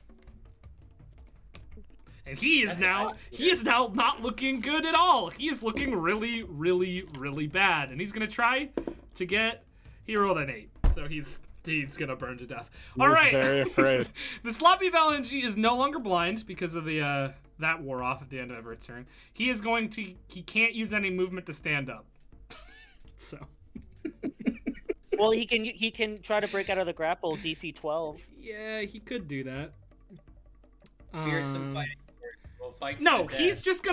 just gonna stab the scorpion. He's gonna attack the scorpion. At disadvantage. Why would that be?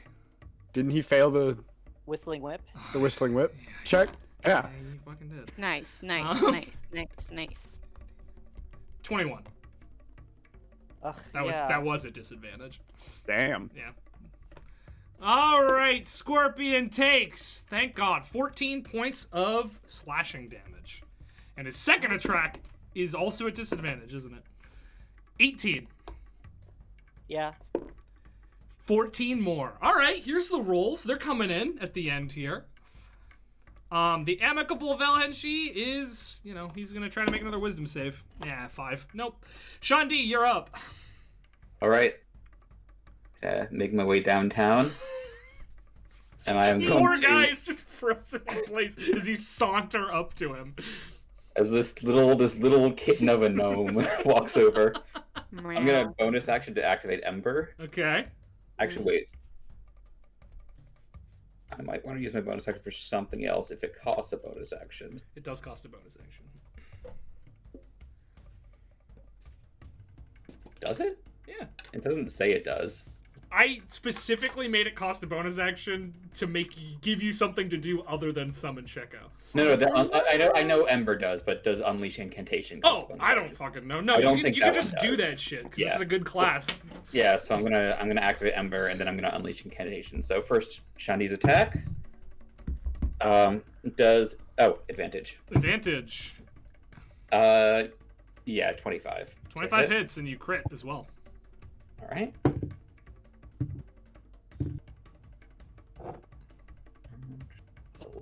Plus a d6 fire damage, so that's 2d6 fire damage because you crit. Alright, so that's 8 fire damage and 12 piercing damage. He is dead. Okay. Well, Sheko stabs his fucking corpse as you guys just stab into. Well, it's not even corpse; he disappears. You just swing at the air. It's like real the loud. Nazgul in the top of the prancing pony. Exactly. All right. Anything else from you there, Sean D? I mean, no. Okay, Una, you're up. Oh. You can just sit down, Una. Hey, buddy, how's it going? Phew. You know what it is. I do know oh, what it is. probably not. 16. 16 doesn't hit. He has a crazy high AC. I know. I have no. Okay. Putting him in the fire pit was Okay, the good but move. like, what about a 10? Neither of those hit, unfortunately. He doesn't Okay. even seem to notice that you're throwing daggers at him because he's just on fire. I just came to watch anyway. All right, Tether, you're up. I'm sorry, Brutalitops. I know it's not real, but that did hurt you. And I'm gonna cast Healing Word at 4th level. You showboater. Oh, I What do you didn't see mean? sloppy. I could have just gotten sloppy. Yeah. I'm sorry. That's all right. So he heals for 18, Okay. and then Brutalitops is gonna do 1 claw attack at Sloppy. Mm-hmm. Roll it. Advantage. Not. Yeah. Well, he's still technically prone because he couldn't use his movement to stand up. So yes, Yeah. advantage. 18. 18 hits. Yeah. I figured he'd want to rip him up, not drop him in a pit, you know? Makes sense. Makes sense. Yeah, thank you. And then another claw attack. How much damage though? Oh, I thought I was just gonna roll all the You could attacks. do that. Yeah. Oh, but if he's close, then we don't have to. He's close enough that you should probably roll him individually. 10, Okay. He's still up. and then second claw attack. Another 18. Hits. 4. Okay. He's still up. Okay. Stinger. Stinger? Thank you so much. Yeah, dude. No problem. No problem. That's I really appreciate that. That's what I'm here for. 22. Hits. I'll make a con save. Oh, he rolls pretty well actually. He got 23 on his con save Okay, so he's only taking half damage from the poison. Yeah. from the poison, which was so that's halved is 14. Okay. And so with the additional 5 from the stab, that is 21. No, that's 19 damage in total from that. All right, he is barely alive. All right, Septon, you're up. Unless you have more you want to do, Tyler. She'll like saunter over. Not saunter. Oh, it's saying I'm not allowed to move as Tether because it's not my turn. Whatever, I'll push you there. There you go. It's weird. I wasn't gonna go there. I was gonna go like 1 back. Like here? No, like out of range. I see. Yeah, thank you. Okay. All right, Septon, you're up. Septon will step down along the rim of the hole Okay.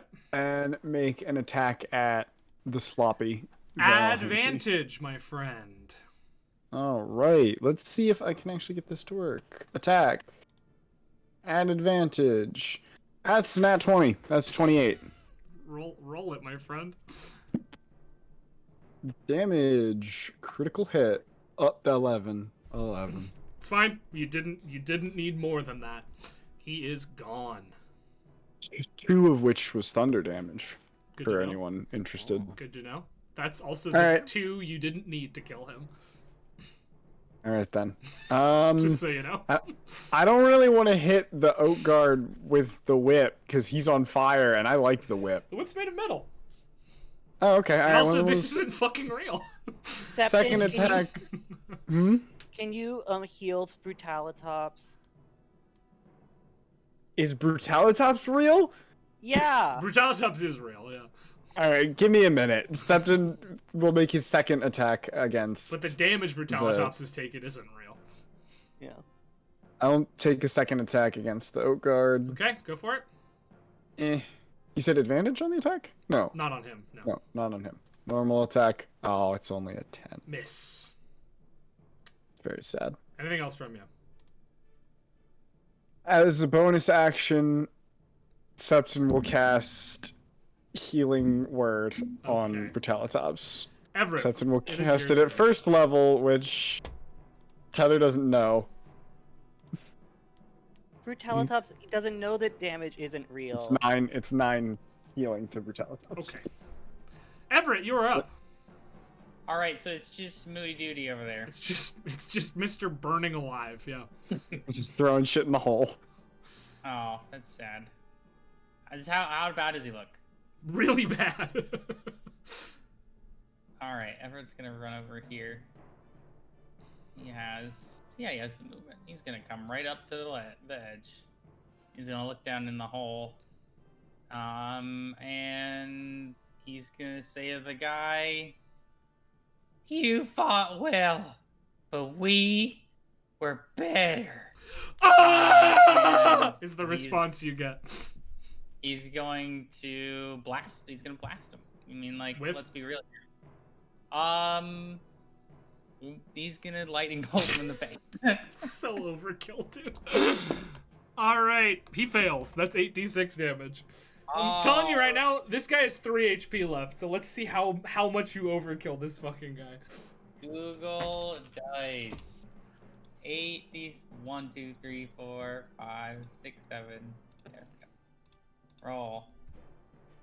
30 damage. And he is defeated. And with that, the illusion fades. You find yourselves back in a field near Elitha. And she says, "Well, you've grown quite a bit since the last time we did this exercise, haven't you?" Everett says, "Wait, I forgot my sword." Oh. It is just on the ground. Yeah. And he goes and fixes it. Oh, there's Heather- my dice. Wait, never mind. The damage isn't real. The damage isn't real. He had 1 hit point left, and I wanted to use my healer fee. Fair enough. So my question is, are the spell slots real? Yes. Oh, okay. Everything you did was real, but you weren't actually getting hurt. Aw, I'm sorry, Brood Alatops. Did that hurt?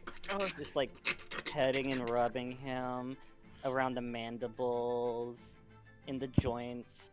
It's enjoying this. He's here for 10 minutes. All right. What does he look like? He's a giant scorpion. He's a giant scorpion. No. Everett. Like he's imagine like a Black Widow, but like a scorpion. Hate it. And since he's like a real scorpion, a little hairy, yeah, around on the top. But like since he's real and not like one of my manifestations, he's not decaying and fungal. But since he's grown larger, he does have 2 Paris-esque mushrooms on his back. Nice. That's what fueled the growth. Can you send him away, please? Oh, he doesn't get to be this big that often. Is he? Do you just have a tiny little scorpion running around? Una, tell him how many scorpions I have. This is a test. Like, she's got like 2 tops.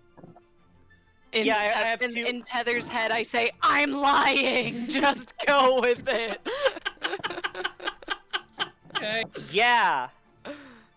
As long as they have like cages. They stay pretty much in her mushroom cap. And look, I roomed with her all last year, and I never got stung. So. Okay. He's so well trained. So well trained. Elva says, "Well, congratulations. You are all earning extra credit for academics this turn. Congratulations. That was impressive. I'll have to up the challenge next time." Shandi gets my extra credit. All right, sure. Are you sure? I feel like you might need it, Tether. No, I don't. Okay. Well, we'll deal with that later. Well, that is academics for the day.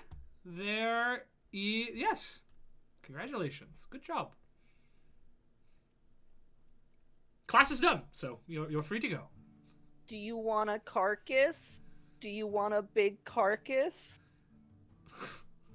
Are you talking? You're not talking to me. No, I'm talking to the. I'm talking to Brutalitops. Right, just, be careful. Don't break any laws, please, Tether. Okay. Okay. Well, enjoy your afternoon, everyone. And she makes her way back into the campus. Septon, do you think Chef has a slaughtered pig? Probably not like to spare. You know, that like if Chef's got a slaughtered pig, he's probably cooking it for us. Rather than Brutalitops, who will cease to exist in like 8 minutes. He won't cease to exist. He'll just shrink down. Oh, he'll shrink back down. At which point, like, one piece of bacon could feed him for probably a week. It'd be more efficient to feed him when he's small. Okay. But she'll ride him to the mess hall. The guards don't let you in with a giant scorpion. The guards say, "Hey, no, sorry, Tether. No." No, she didn't go in. She was just like going to there. You have to go. No, you have to go into the. You're outside of campus right now. You have to go through the gates to get to the mess hall. And the guards at the gates are saying, "Please don't bring that into the campus."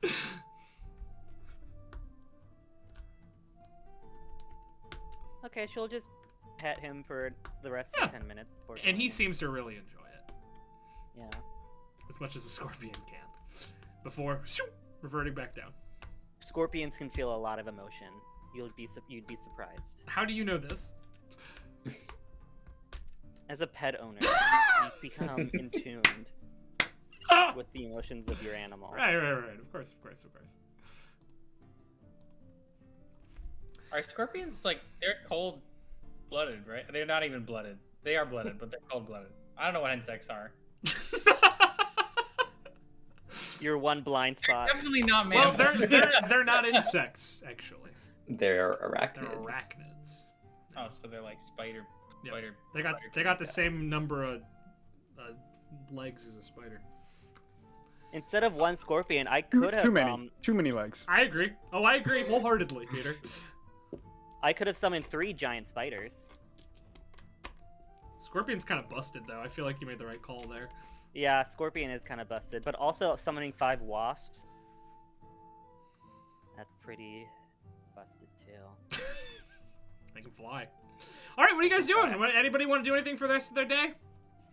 Isn't here bugs did? Sorry.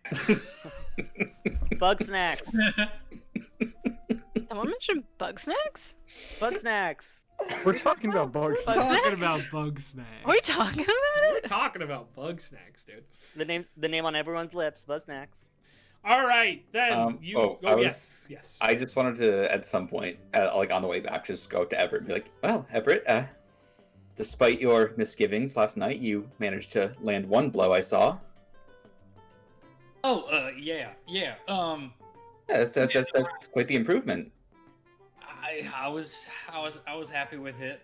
Though it did seem like you were mildly more effective once you began casting again.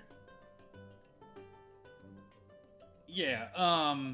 I am happy to continue our training despite how last night went, but No, I think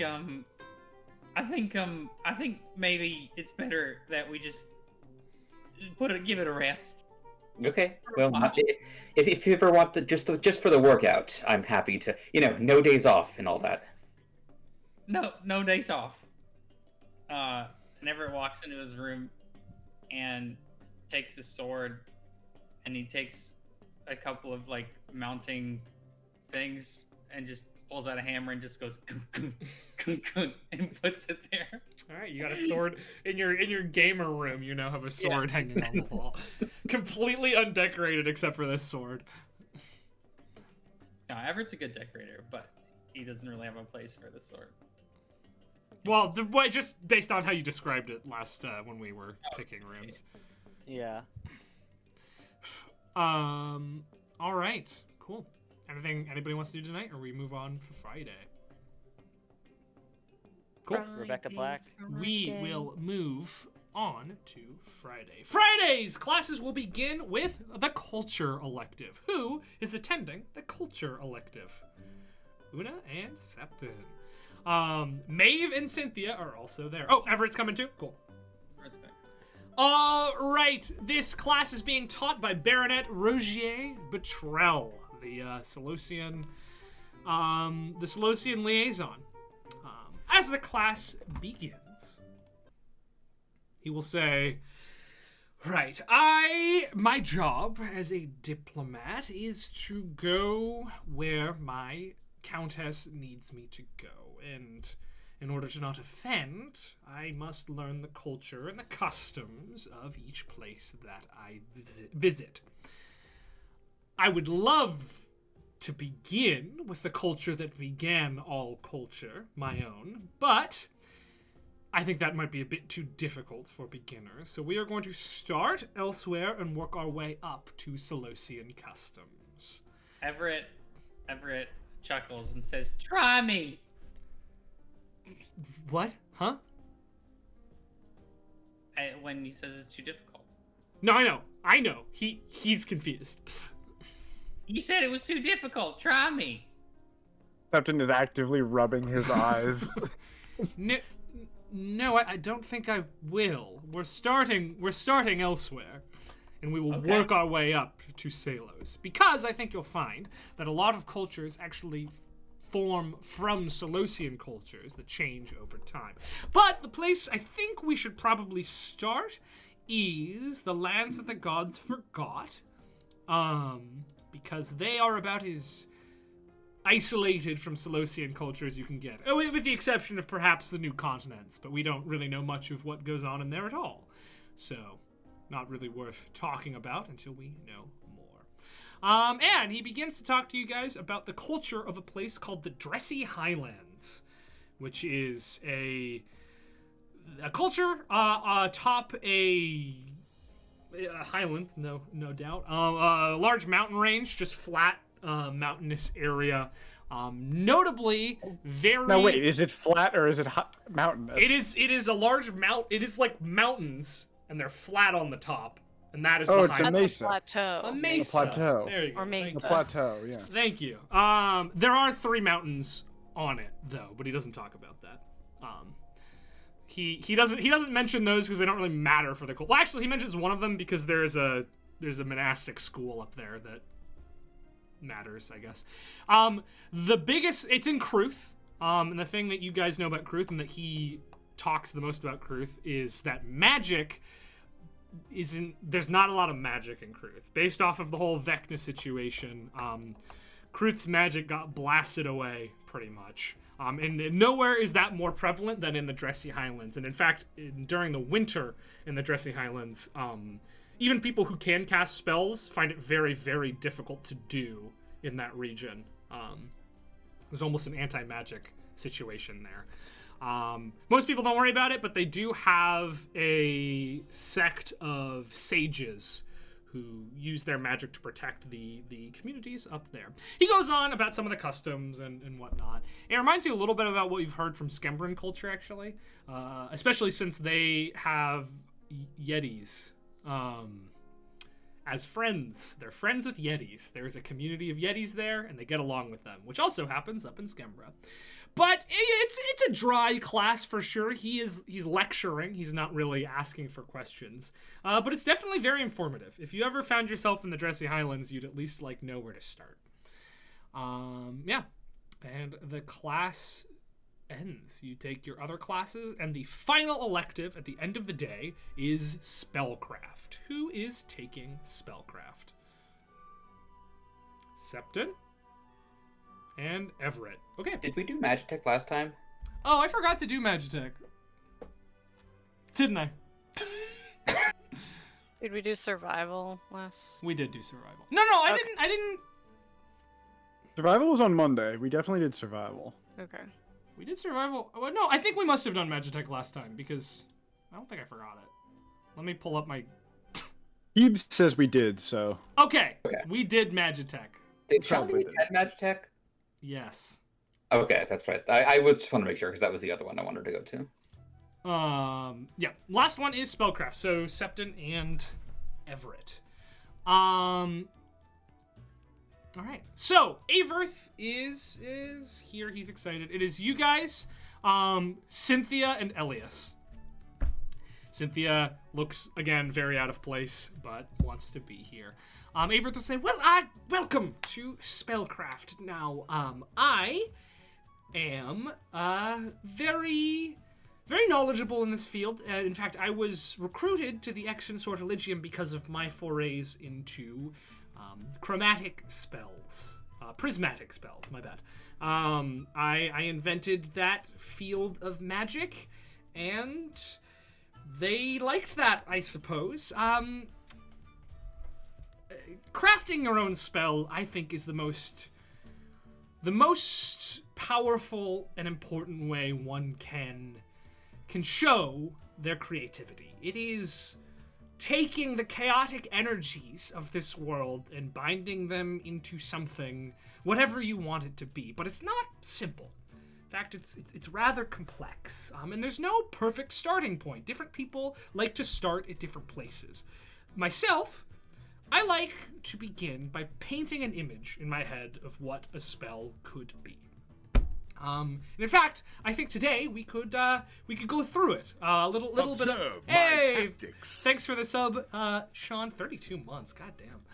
I think today we could go through something. So, could someone give me a type of spell to create? Someone throw out a type of spell that you would like to see made. Duration. Right, no, I mean specifically, like, make a flower of gold or something like that, you know? Oh. Make, like a knife, but with, out of gemstones. Nice. Gemstones. And you see his eyes light up when you say gemstones. Right, okay, yes, I could absolutely do something like that. Now, there are many ways to go about this. This is step one, come up with your situation. Paint a picture in your head if you'd like, whatever works best for you. Step two, you have to make it concrete. You have to decide how you're going to do this. How could one make a knife of gemstones? Well, there's many ways to go about it. One could take gemstones, mold it into the shape of a knife. One could trick the eye into seeing a fake gemstone knife. One could conjure a gemstone knife from the plane of Earth. The only limit is kind of your imagination. And whatever is easiest for you. People specialize in different fields. Some paths are easier than others. The next part is the hardest part. This can take hours, months, or decades of experimentation to figure out. Actually forcing the arcane energy of the world to obey you requires specific ingredients, be they physical ingredients, the correct sequence of words or runes, or, physically manipulating the arcane energy in a specific way through a staff or your hands or whatever it is. Sometimes, yes, you can avoid doing this sort of thing with a wand or a staff when you cast, but when you're creating a spell, it's often better to forgo the focus so that you can make the spell replicable for others, as is often the case. For this particular case, he starts walking around the room and he looks around. He goes to the corner, he takes a flower off of the windowsill. He reaches into his pocket and he pulls out a couple of emeralds. And then he grabs a bag of rust as well. He puts them all on the table together, takes out a small knife and begins carving an arcane circle into the table. Pausing every few moments to decide something and then mark a rune down. Then he puts his hands on either side of the table and speaks some arcane words. And as it does so, the three components sort of meld into each other and glow quite brightly until they are replaced by an emerald flower. He says, well, so I am a specialist in transmutation. So I thought perhaps the best way to do something like this is create a living gem flower from gems and flowers. Now is the final part. Most wizards like to name their spells after themselves, but I don't personally like to do that, but I wouldn't judge you if you wanted to. Right. Well, that's that. Any questions on the process? The generals of the process, of course.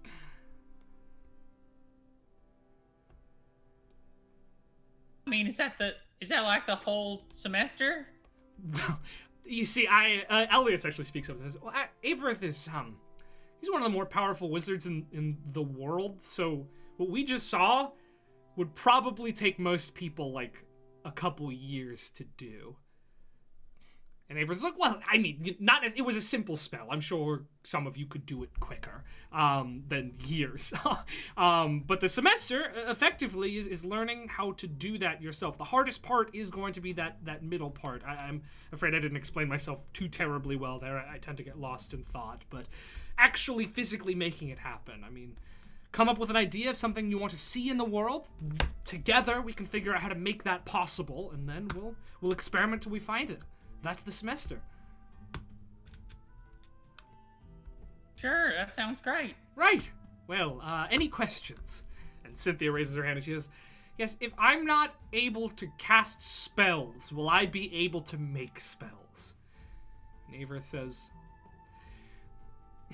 I've never met someone without magical ability who could make a spell, but if you're willing to give it a shot, we could try. She goes, right. Looks a little worried, but doesn't leave.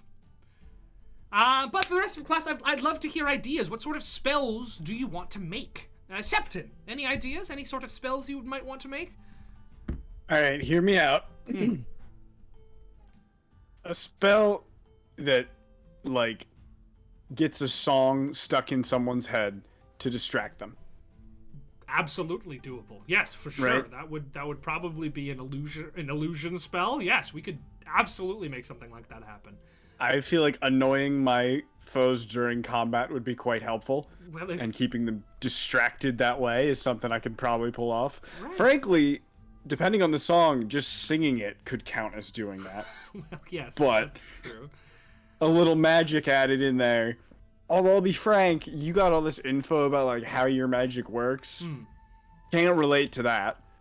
Well, we can work through it together. I've known people who cast in the same way as you before, so I think we could find something to work. Yeah, that was just like one idea. I like it. If you come up with more, let me know. But that's definitely a way we can go. Everett, do you have any ideas for spells you might want to create? Oh, hi. Hello. Sorry, little shadow is just hanging out and wants some attention. No worries. What about a spell that gives you a photographic memory for a certain amount of time? Actually, spells like that do exist, but if you wanted to tweak it to your own personal means, then we could absolutely do something like that. Is there a D&D spell for, like, auto photographic memory? There is... Like something recall? Yeah. Total recall. Total recall. Oh, recall. There's also one, if you check the homebrew spells tab that I have for you guys, there are a few that'll do that you would actually probably know about from ye old, god damn it, what's it called? From the library. Yes, the Carmian Archivists. Yes. Thank you, Peeps. Can you DM this actually instead? I was gonna suggest basically like a magical form of like what's that drug that college kids take to focus? Adderall. Yeah, like magical Adderall, but I couldn't think of what to call it. That's the guidance cantrip. Sort of, yeah, or haste even. Well, maybe I need to think bigger then. Right. I mean, that's the thing with magic. You can make anything happen.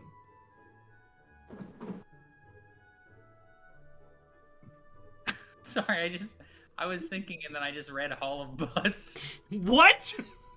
What do you mean Hall of Butts? You On the fuckers! On the map. You fuckers! That's not. I don't think that should be plural. Yes. That I don't all looks remember that. in handwriting to me. There's a lot of stuff going on here. And then this is still down here. Bram sucks big ass. Big true. You guys. You fucking guys. Whoever did that is very immature. Okay, Michael. Also, I wasn't even laughing at that. I was laughing at Moon on her wheel. Yeah, that's what I laughed at too. Oh. I just heard a thunk as Moon got going. I wish I could see her. All right. Cool, yeah. I mean, the rest of the class goes by as he starts working out ideas with everybody, and he seems pretty excited to work with you for the rest of the semester, including Cynthia, who has some ideas, but no idea how to make them happen. All right, and that is Friday night. Like, there's your opportunity. Hi, Moon. Oh, look at her go. I wish I had a wheel like that. Like a human-sized one or a cat one? Either. I mean, ideally a human-sized one, but I don't know if I could fit it in my apartment, you know? That's just a treadmill, isn't it? It's just an upside Yeah. down. Yeah. Okay. Yeah! All right. It is Friday night. Is there anything anybody wants to do Friday night? Tomorrow is the homecoming dance. I don't remember who planned on asking who to the homecoming dance in the Isla Tether group, because it's been a month. So if anybody remembers. I'm supposed to ask Venna, which I was going to say, Friday night, I assume Septon has work. Yeah. And just while he's up there, see if he can see Venna somewhere around town. Una was on Isla duty. I'm on Isla, so I'll just pull And then somebody had to Isla ask... aside. Somebody was supposed to ask Everett, but I don't remember who it was. You were going to make Sean D ask Everett? Yeah, that's what it was. Oh, no. Then did we take it back? No, I don't think you did. I thought. Or Arleth. Everett is not... Yeah. Yeah. Hold Turn on. already invited Arleth last semester. That's true. Turn's not fucking here, though. Who am I? I'm sorry. You're taking Daphne. Daphne. Yeah, that's right. Right. Shoot, where were these notes? You guys were gonna make Sean D ask Arleth, and then We can- yeah. Riven's just not coming, I guess. Septon is trying to get Shandi and Cynthia to go together, and our first idea was, hey, this is what my character wrote down last time. But we wanted to see if Sean D could invite Arleth, but I don't know if we made a conclusion. You haven't asked him yet, but you could ask him if he wants to do that, or if he's inviting anybody. You actually haven't asked him. True. Septon's getting ready to leave for work and probably inviting Venna. Okay. Is anybody else doing anything before Septon leaves? We talking to Sean D or Yeah, we like just that's, we that's will. my Yeah, we question will. here. Shandy's just in the common area of the second or the first floor, just polishing his sword. Oh yeah, your furniture is all. can't do that in the common room. Yeah, you can. Your furniture is all moved in. I haven't put it on the map yet, but like your dining area is set up, your lounge is set up. Yeah. Yeah, Shandy's there. He's polishing his sword. I'll sit next to Shandi. After I asked Isla. Oh, do you want to do that scene first? Didn't we talk about it in front of Tether? Yeah. Oh. If you go into each other's room, you'd probably see her in the window about to sneak out because she's leaving. To become. Okay. Well, I wouldn't. No, I said Shandi first. Okay.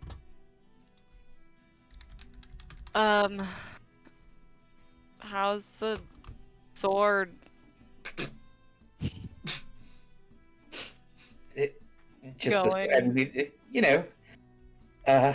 Elias gave me this special oil, and No, it really I've never really seen you do this before. well, it's normally a boys' It's room activity, but I don't Got know.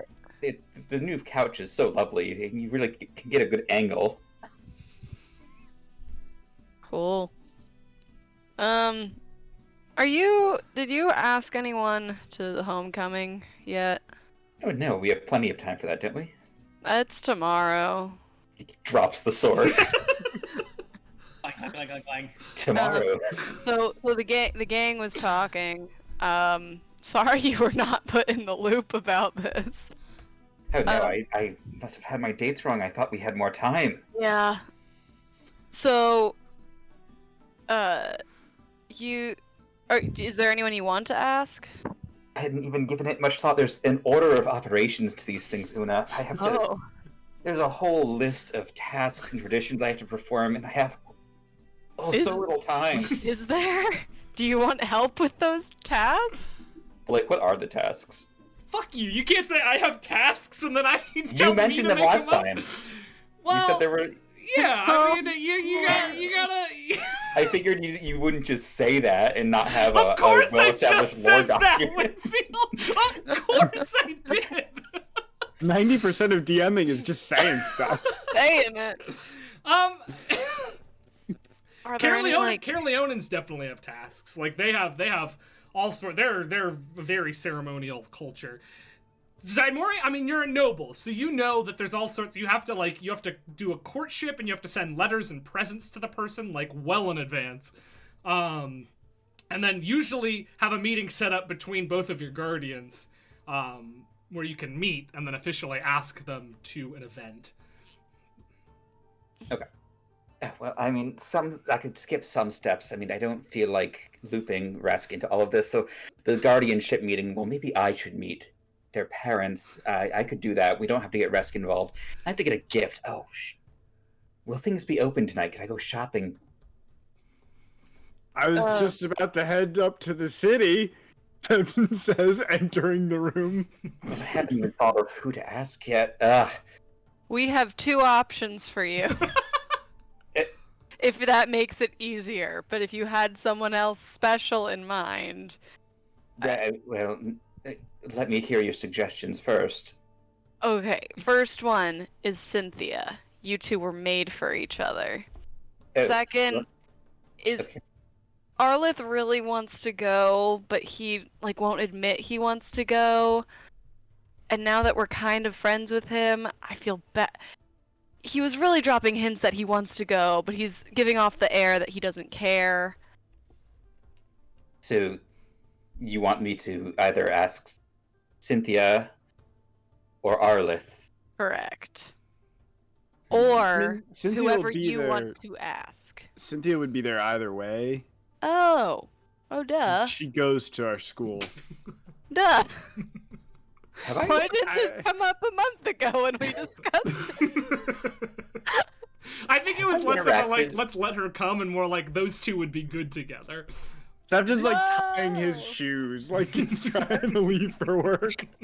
Sorry. I gotta write my social interaction notes down better. That's the most Una thing you've ever said. Not that I write down our interactions, but What was your question, Shandi? Have I interacted with Arlith since his party where I drank his sherry? Probably not. I mean, you weren't here this summer. I mean, yeah. No, yeah, actually, because that was after the thing. Yeah, you probably haven't really even seen him. Well, okay, well, it seems you feel strong about Arlith being there, and... I don't feel that strong. It's just we all decide who we're gonna choose, and then somebody went, "Oh, Arlith." Yes, well, Cynthia will be there regardless, and I have a gift idea in mind for Arlith. And that's the first step in terms of... And I know where to find Arlith's guardian. No. That's true. It seems like everything's falling together Septon, perfectly. when are you leaving this evening? Now! Let me get my boots on. Wait, Johnny hopping towards the door while pulling a boot on. Septon has work and also has to find Venna, hopefully. Ugh. I'm gonna go back up to my room. All right. All right, the two of you are headed towards town. Isla, Tether, the dance isn't until tomorrow, so you don't have to become Isla today if you don't want to, but... But what if I want to? You can. You're more than welcome. Yeah, Tether's gonna turn into a very sleek black bird of some kind. Green. And fly. Green. Dark green. Just holding you to your RP, my friend. No. I appreciate it. I love it. I appreciate you. The feeling's mutual. All right, yeah, you turn into a dark Cupcake. bird. Yeah. Aw. That was so nice. Aw, well, look at this moment we're having right now. Can we just sit in this for a second? No. You Okay. fly, I assume, to your house? Yeah. All right, you fly to your house, fly in through the window you keep open. The house I own. The house you and your criminal syndicate owns, yes. Who has the biggest stock? You have the biggest stock in the house. That's true. You flap into your room and you're in your room. Boom, you turn into Isla. Open door. Quote unquote, Dad, are you here? No, he's not here, but I'm here. Hi, quote unquote, sister. Hello, quote unquote, little sister. Do we still have stuff to make quesadillas? I'm so hungry. Yeah, we probably should. I mean, the boss was the last one to do shopping. He usually overbuys, so. I'm in like such a snacking mood. I don't know. Yeah, I mean, like, I could eat. You going out tonight? I don't know. I have to get this place ready. Oh, I'm throwing a party on Sunday. Is that okay? You don't have to ask me. It's your house. I know. I didn't know if you had things planned. No, I don't think we got anything going on this weekend. Okay, so I have to get decorate. I have to. Can I come? I mean, Yes, of course. all right, I'll be there. I have to pick a theme. I have to get alcohol. I'll get the alcohol. Don't worry about that. Okay, theme. End of summer. Don't you have a dance tomorrow? Yeah. End of summer. Coming into fall. Ooh, the end of summer, like a phoenix. Rising out of the ashes. So like, let's do fire, torches outside by the pool, and. Okay. Yeah. Is there a way? Do you think we can fill the whole bottom floor with sand? We cannot do that. Just for a little bit? We cannot do that. We will never get rid of all that sand. Okay, but if we light tarps down. No, I don't want us to do that because I live here and I don't want to be walking around in sand all the fucking time. If only someone could cast illusory terrain. If only illusionary terrain worked on urban settings. It does. Well, if you're making sand, you could make sand. I thought the spell said it only worked in natural environments. That's a stupid rule. You can only make natural environments. If that's how we're ruling it, then hell yeah. That's how it is. No? Really? Yeah. You make natural terrain 150-foot cube look, sound, and smell like some other natural terrain. Yeah, yeah. That's a stupid rule. Yeah.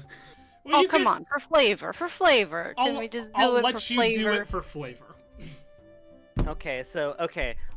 Don't worry, I'll handle the sand. It won't be actual sand. Sand all over. You're doing a beach party in a landlocked city. Yes! I love it.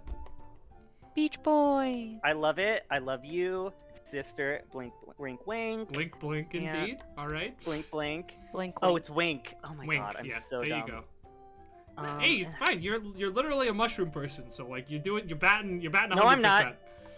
What? No, I'm not. I put under the hat. No, I'm not. Okay. Food. Oh my god, I need to ask Septon to see if they can cater. Of course. Okay. All right. Enjoy. Let me know. Okay. I'll get the booze, and if you need anything else, just let me know. So. Yeah, booze. I'm thinking like Mai Tais, margaritas. I'm gonna get some alcohol. How you dress it up is up to you. All right. Okay. All right. You head to the Emerald Rock. Probably around the same time that Septon is arriving. Septon, you go in. Greg greets you, and you start your greeting tonight. The front door. Before too long, Isla makes an appearance. Isla! Septon, I need a hero, and that hero is you. Oh god, no. I'm a total idiot. Totally messed up the time. My party is in 2 days. I need someone to cater. Ask Greg.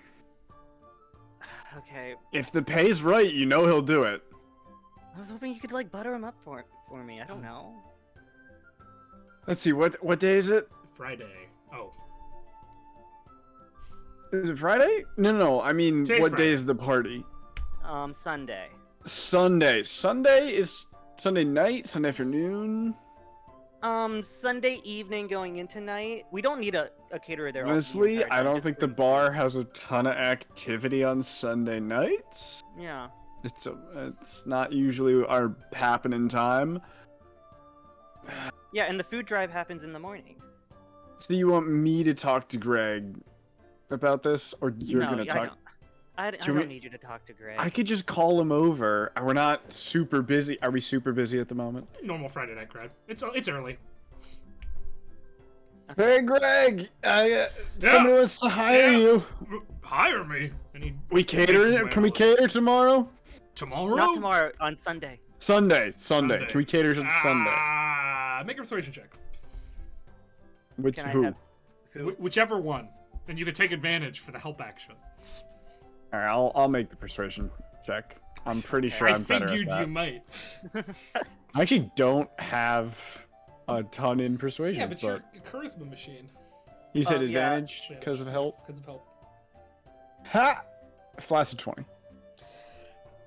Yeah, I think we could do that. I think we could do that.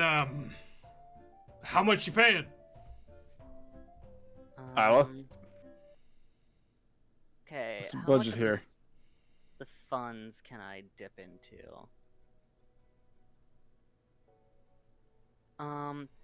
Because my plan is to be like, okay, me hosting parties here makes our cover so good as a criminal organization. Yeah.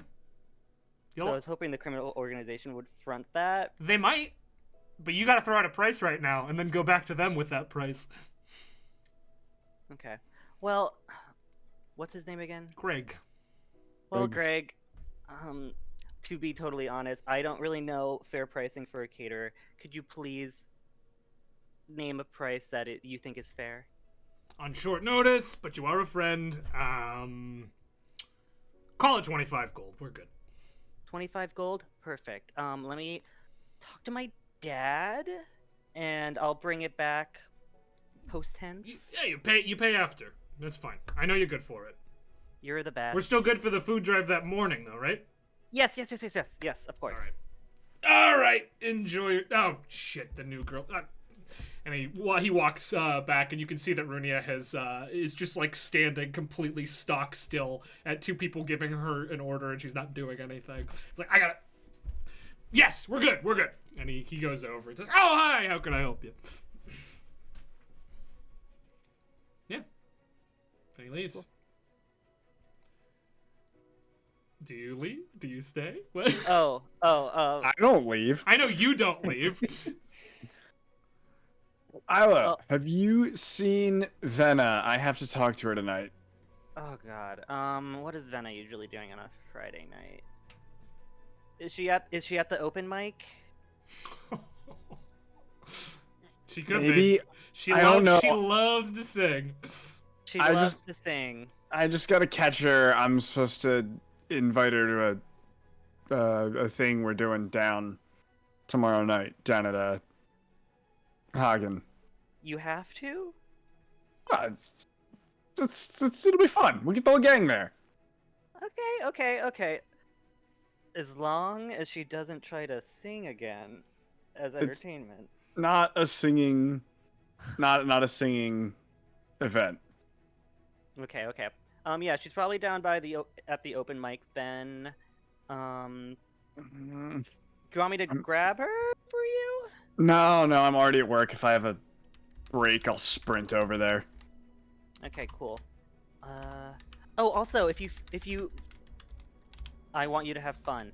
But if you're at, the party on Sunday is beach vibes. If you wanna maybe play something. I don't know any like beach music. I don't Breaks out the ukulele. play uke. I play You spent a week on the boardwalk. I play How dare I you? play the fiddle and the flute. I I actually don't play the fiddle. We kind of danced around that. Yeah, you're learning. Yeah. Oh, no pressure, no pressure. I want you to have fun. I was just thinking it out loud. Look, I'll be there. I'll have an instrument if I'm feeling it. We'll go for it. Totally. Okay. Great talk. I miss you. It's been a while, and It have a great has. work day. It has. I'll see ya. I'll see ya. Wait, are we high-fiving now? Is that a thing? We have before. We have before. You have before. Yeah, but that was like saving the town from a horrible fate high five type of high I five. was just kind of like, I haven't seen you in a while, you know? Yeah, whatever. Get out of here. I'm working. Okay. I have to get Where do I get I'll find decorations. Bye. Have a great night. And I put in my notes, Hyla didn't high Didn't five. you. That was again. weird. That was weird. Yeah. And last time we high fived, it was a little strange. It was. All right, Sean D, what are you doing? Is there would I know of a boutique liquor store, or would I just go to Favalar's Walmart? There is a real high-end liquor store run by a dwarven family. They don't really let minors in, but you know of one. It's called Marksman's Ale. I'm gonna go there. It's spelled A-I-L. I'm gonna try my luck there. All right, you walk up and you open the door and you see you see the proprietor and he goes, "No." Wait, just points at you. Just one moment. And as earnestly as he sees nothing sketchy about this, Shandy is gonna go, It's not for me, it's a gift. All right, make a persuasion check. You're not lying. All right. Nat 20. He looks at you and he sees the truth in your eyes. And he goes, "All right," and waves you in. So, I'm looking for a sherry, but a higher end sherry, but not too high end as to come off as tacky. Somewhere in that sweet spot, if you know what I'm talking about. I could know. How's about Ice Guard sherry? That's pretty good stuff. And he pulls a fairly fancy bottle with frosted glass off of the shelf. Would Shandy know if that is a nicer or less nice sherry than the one he stole from Arlith? It's the same sherry, I believe. Oh, well, this is actually perfect. I have one sherry I've made up, so I have to assume that's what I said last time. How much does one bottle of this run? This will run you 10 gold. Oh, see, that's right in my price range. I'd be happy to take this for my gift. This isn't. I just gotta. This isn't for you. This is actually for someone. Yes, this is a gift. Because to be honest, you do look like the kind of kid that would drink sherry. Oh, well, occasionally I'm allowed a thimbleful at dinner, but.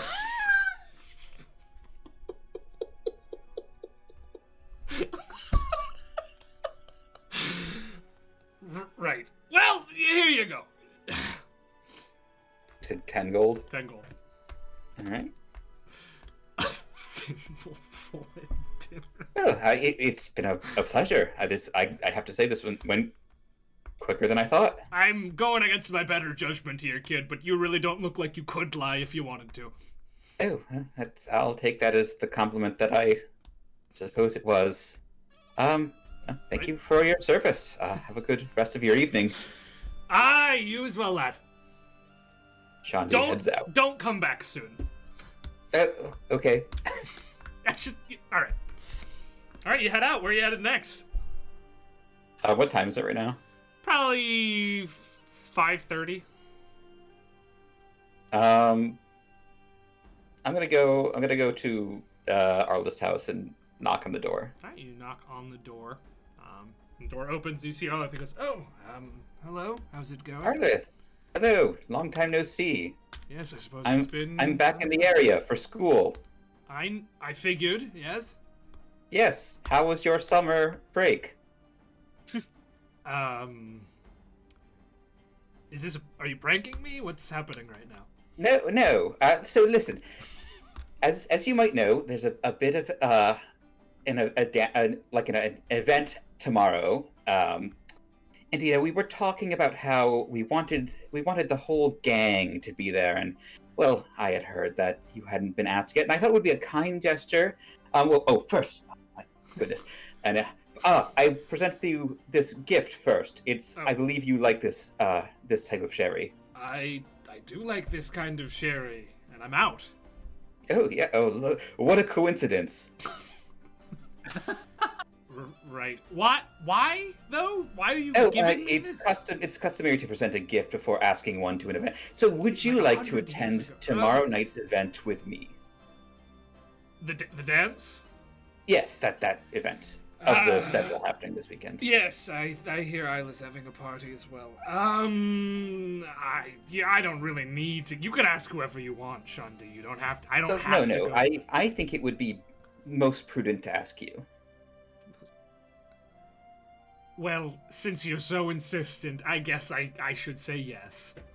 Excellent. Well, I don't want to pressure you too much this evening, but I may be returning tomorrow at some point during the day to meet with your father Sorry. and let him know that this is happening. Sorry, say that again for me. Well, I just think it's in everybody's best interest if somebody's guardian was aware of, this partnership that we're forming. Sorry, I was just gonna go to a dance with you, Shandi. I don't. Well, yes, a temporary partnership, but a partnership nonetheless. Right. Well, my dad doesn't live here. Oh, well, okay. He rents this apartment. It's only fair since I'm skipping that step. You could skip that step as well. If it's all right. I mean, I don't want to step on any toes. Oh, and what will you be wearing? I have to make sure I coordinate. Oh, actually, and he takes you in, and he has an outfit all laid out already. I was just looking through my clothes, and I figured this would be pretty good. It's like a nice gray suit with a cool blue tie. Okay. I can make this work. I just have to stop by the tailor on my way out of town tonight. Do you know when they close? I do not know when they close, but I bet you could. I mean, it's Daphne. Who, if you go to Daphne's, she'll probably make an exception for you. Very well. I suppose I will see you tomorrow. I'll swing by and pick you up. I could just meet you there. You don't have to. I suppose that. Yes, that makes more sense. I'll meet you at the gate. Right. Well, I thank you for this, I think. And I will see you tomorrow, I suppose. See you tomorrow. And then I'm gonna turn on my heel and walk out the door. He looks after you, just like shaking his head, and then closes the door. Everett Nunar, what are you up to?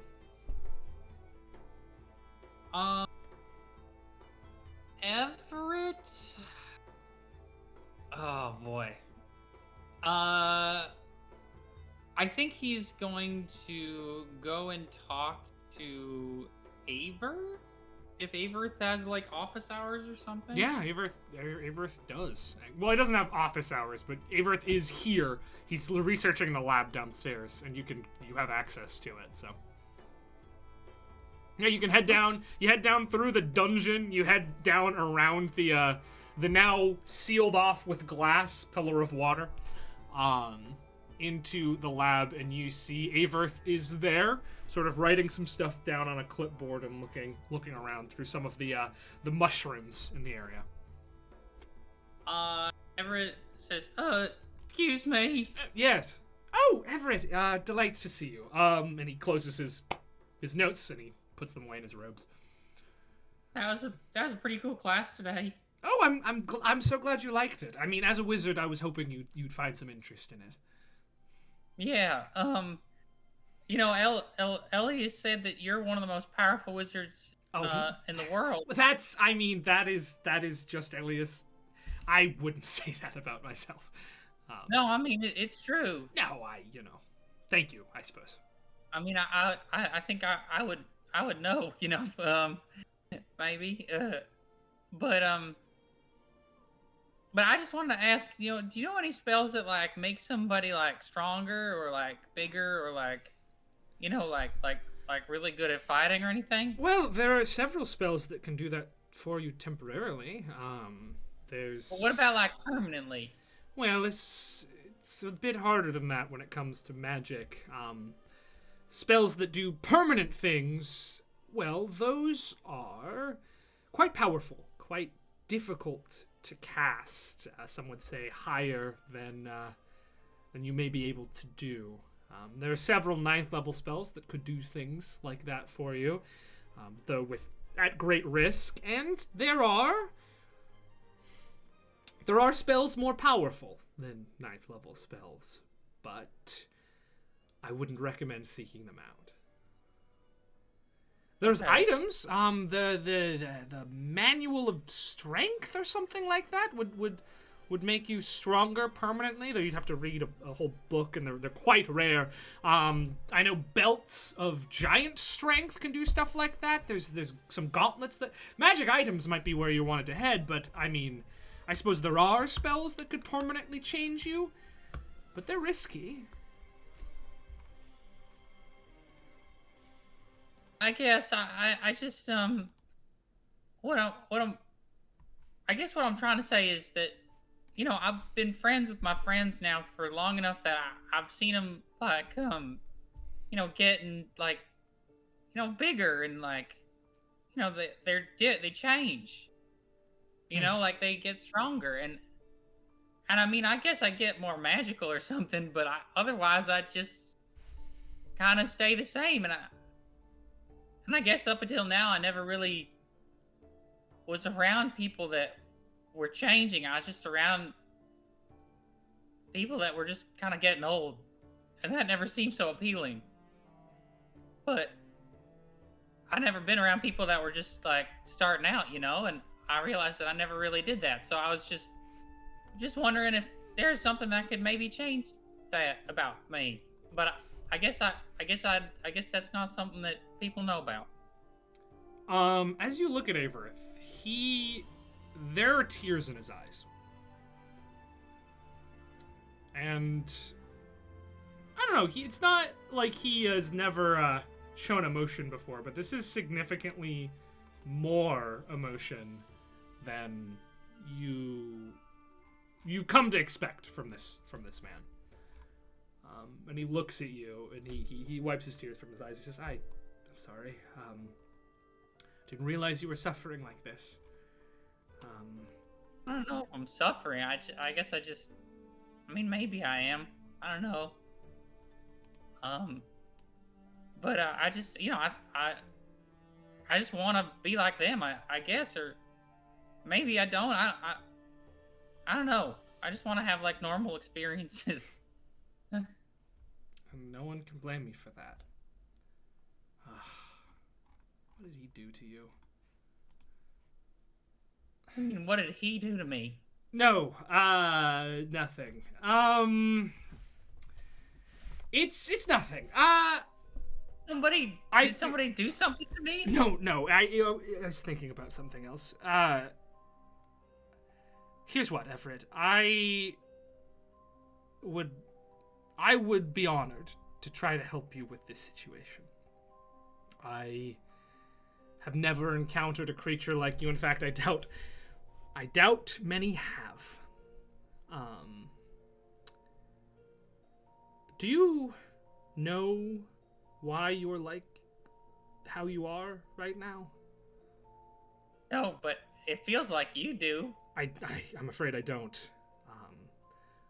But I might be able to help you figure it out. Okay. Have you been surrounded by any riddles in your life?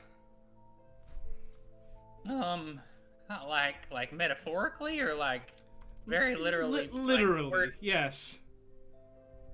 I mean, I've been surrounded by words for most of my existence, so I'd say in that way probably.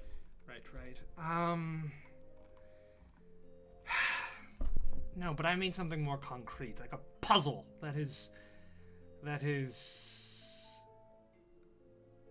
haunted you, for lack of a better word. I mean, I have this. And he brings out his book. And he says, I don't really know what it's good for, except I write in it, and then sometimes it kind of writes back. Well, that is... May I see it? Sure. Just be careful with it, I Yes. guess. No. Why is this letter glowing? Has it always done that? Nope. That's new. Ah. And did that appear on its own? Or were there other circumstances around it? Do I remember? Did it appear on its own, or did I just notice it? It appeared one day, the same day that Haste joined your spell list. Oh, I mean, it coincided with me learning a spell that. I mean, are you gonna tell on me? What do you mean?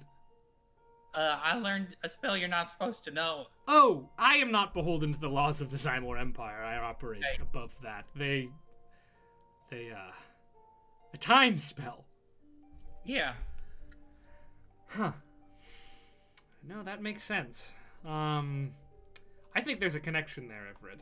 And I think if you can figure out that connection, you might learn a bit more about who you are. Okay. So maybe I need to learn another spell. Well, sorry to remind you again, but Haste appeared as well as an image of Hagen Estate at the same time. They're two sides of the same page. As well as when the G started glowing. Okay, cool. I would set Are you they on... always present in the Yes, book? Or... they are always present in the book. Okay, that's good to know.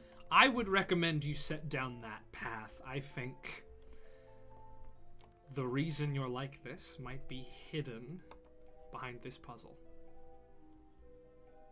Okay. All right. I guess I know what I must do. Thanks. Yes, no, of course. It's truly the least I could do. Okay. I'm gonna go look into the puzzle, I guess. Yes, if you need any help, please do ask. I would love to help. I there was a time I was a fan of puzzles and riddles myself. Okay. Good. So you seem uneasy. I apologize if I made you uncomfortable. No, I guess I never really thought about it as a puzzle. I just thought that it was gonna happen when it was gonna happen. But I guess you're right. Maybe there's something I can do to figure it out. I have found in my years that nothing happens on its own. You have to seek out your goals and achieve them, no matter how daunting they might be. Okay. That's a nice message. Well, it could be. I guess I'll write it down. And he writes it in the book. And as always, the words disappear. Well, see you later. Yes. No. Keep me apprised of your progress. I'd love to hear. Okay. Bye. All right. You head on out. Una, you doing anything tonight? Cool. We will then shift over to... We'll shift over to... Oh, except like officially asking Isla Yeah. to the dance, Do but that, that's that can just be like, hey, psst, by the way, Right. cool. We'll head over to Septon. You do have a break. You have your 30-minute lunch break. We don't gotta RP this. Yes, we do. It's a new character. No. We have to meet the new character, Peter. No. This was handled This wasn't handled. off screen. This was not handled off screen. What are you doing? Fine. All right. I'm on lunch break. Septon's gonna lunch break at like Dinner break. 9 p.m. Septon's gonna sprint on over to the what was it? The open mic at the dance hall. Yep, the open mic at the Minotaur under new management. Peek his head in. See if he can see Oh, where did I put Vena anywhere. Sure enough, you do see Vena sitting at a table. and she is sitting with Riven and the other guy. What's his name? Yannick. Yannick. Right? Yannick, Riven, and Venna are all sitting at a table together. And here's what they look like. You know this, but the audience doesn't. Right. Yannick is an Earth Genasi. He is also huge. His skin looks like cracked earth, sort of like the Thing. And he's yoked, and he's wearing clothes that like show off his musculature. Riven is a rock gnome. He is he kind of looks like he's wearing stained overalls. He has a dark bowl cut with sideburns still pretty long and pretty large glasses. And Venna is a half elf. She is tall, and she seems to be playing up her elven qualities quite a bit. She's wearing ear cuffs. She's wearing like high heels. She is trying to look as elven as possible, like a very elven dress. But yeah, you see them. They're all sitting there. Up on stage, somebody's tap dancing. Septon will just approach the table and be like, wow. Oh, yo, bro! And Yannick just jumps up and pulls you into a crushing hug. And I will attempt to match that as best I can. What is up, bro? How's it hanging, dude? Oh, things are good. Just taking a little break from work. Oh, breaks? Come on. What do we say about breaks? No. You're on the no breaks. I take breaks. All right, man. Sure, whatever. Every day is break day where I'm from. And he punches you in the shoulder and a little too hard. Yeah, 1 point of damage. Sure. Am I still bruised up from the... That wasn't real. I mean, that wasn't real. Oh, that's right. Also, that was yesterday. So That was 2 days ago, I think. Riven says, oh, hi, Septon. Are you coming to join us? No, you just said it was break time. Yeah, can't hang around for too long, but I could hang out for a minute. As soon as you approached, Venna took like a more seductive seat at the table. She's like, Yep. Hi, Septon. How's it going? Michael, did you make this character or did Blake make this character? Michael made this character. Oh, I made the description. I had no idea for personality. You called her a frenemy. Oh yeah, my frenemy. Yeah, exactly. Yeah. Oh. Hello, Septon. Hello, Venna. I was actually hoping I could chat with you for a moment. Me? Yeah. This is a private real chat. quick. Should we head outside? And she's already It's not standing up, getting ready to go outside. Not that private, but sure, why not? All right. I'll be back, boys. And Yannick goes, fuck yeah, dude. Actually, as soon as Venna walks away, yeah, because who did we say was inviting Yannick? Maeve. Maeve's bringing Yannick. Gonna turn to Yannick and go, has Maeve talked to you? Yeah. About the... Yeah, we're going to a dance tomorrow. All right, And Riven that's goes, all. Riven goes, huh? There's a dance tomorrow? That's all I'm talking to Venna about. Oh, okay. Yeah, okay. Yeah, it's like, yeah, bro, Maeve asked me. He's like, oh, that's... Okay, cool. No, please, somebody needs that. Who was assigned? It wasn't me. Oh no. You guys forgot Riven in the assignments. Well, on my way after Venna. All right, you head on out, and she's like leaning against the wall. We don't need to be outside for this. I just She didn't want to. went outside. Septon is saying this. We don't need to be outside for this, Venna. I just wanted to make I thought sure. it was a private conversation. I wasn't sure if they were in the know, but they are. Yannick's in the know. You heard. Maybe you heard through Maeve we're having a dance down at I did. Hagen. Oh, but nobody's invited me yet. Well, I'm here to fix that. What do you Be mean? my date to the dance. Of course, In a- I'll be your date to the dance, Septon. And she grabs Great. your hands. Now, unfortunately, based on some past experiences I had that you're very aware of, you don't need to cutely pretend you're not. I don't know what you're I- talking about. Situations with me and Daphne. I want to I make was clear. gonna ask. How have you told Daphne? Does she know? He's going with With the kids. What's his- Yes, with Everett. Everett. Everett. She's Yeah, going well, with she's Everett. going with Everett, sure. Everett asked her. Daphne and I are. We're not talking about Daphne. I want to be clear with you, so we don't have a repeat of my Daphne situation. You and I are going as friends. Okay. Is that okay? Sure. Yes. Sure we Right. Of course. are. Mm-hmm. Yes. She's holding Glad your we're- hands. Glad we're on the same page. Yes, me too. We'll definitely go as friends. Good. Isla's gonna be Good. there? Yeah, it should be. I think Una asked her to come. Oh. That's so nice. Yeah, we're trying to get the whole gang together, right? Alright. That's all that's going on, is that we're getting the whole gang together, Mhm. right? Definitely. Good. She's still holding your hands. I know.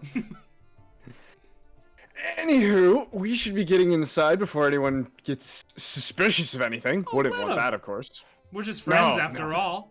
What would they have to be Wouldn't- suspicious about? And she wouldn't leans like closer to you.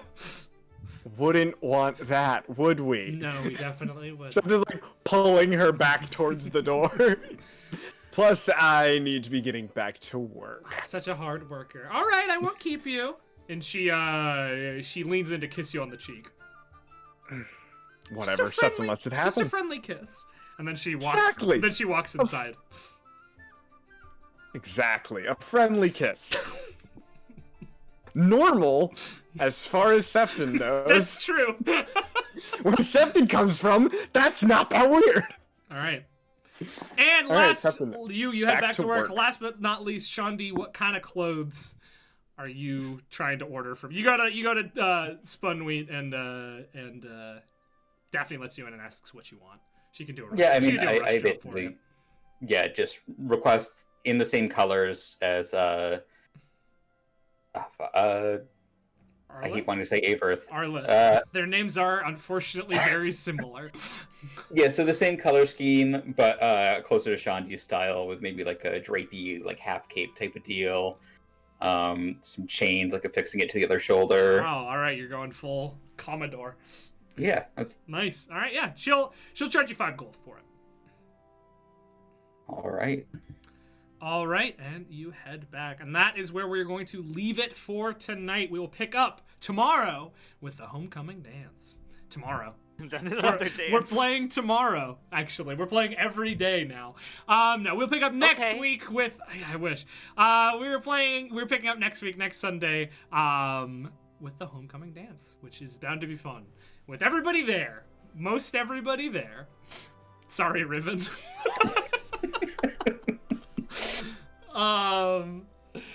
Groundbreaking, a BF Year 2 session that does not end with Karek. Fair enough. Alright, thank you guys so much for playing. You guys in the call with me. Thank you guys so much for watching. If you're not currently playing a TTRPG, you absolutely should. Because it's the only game where you can leave out the poor rock gnome. You can't do that in any other game. In his little overalls. In his little overalls, in his bowl cut. Alright, we'll see you guys later. Bye-bye. Bye. Bye.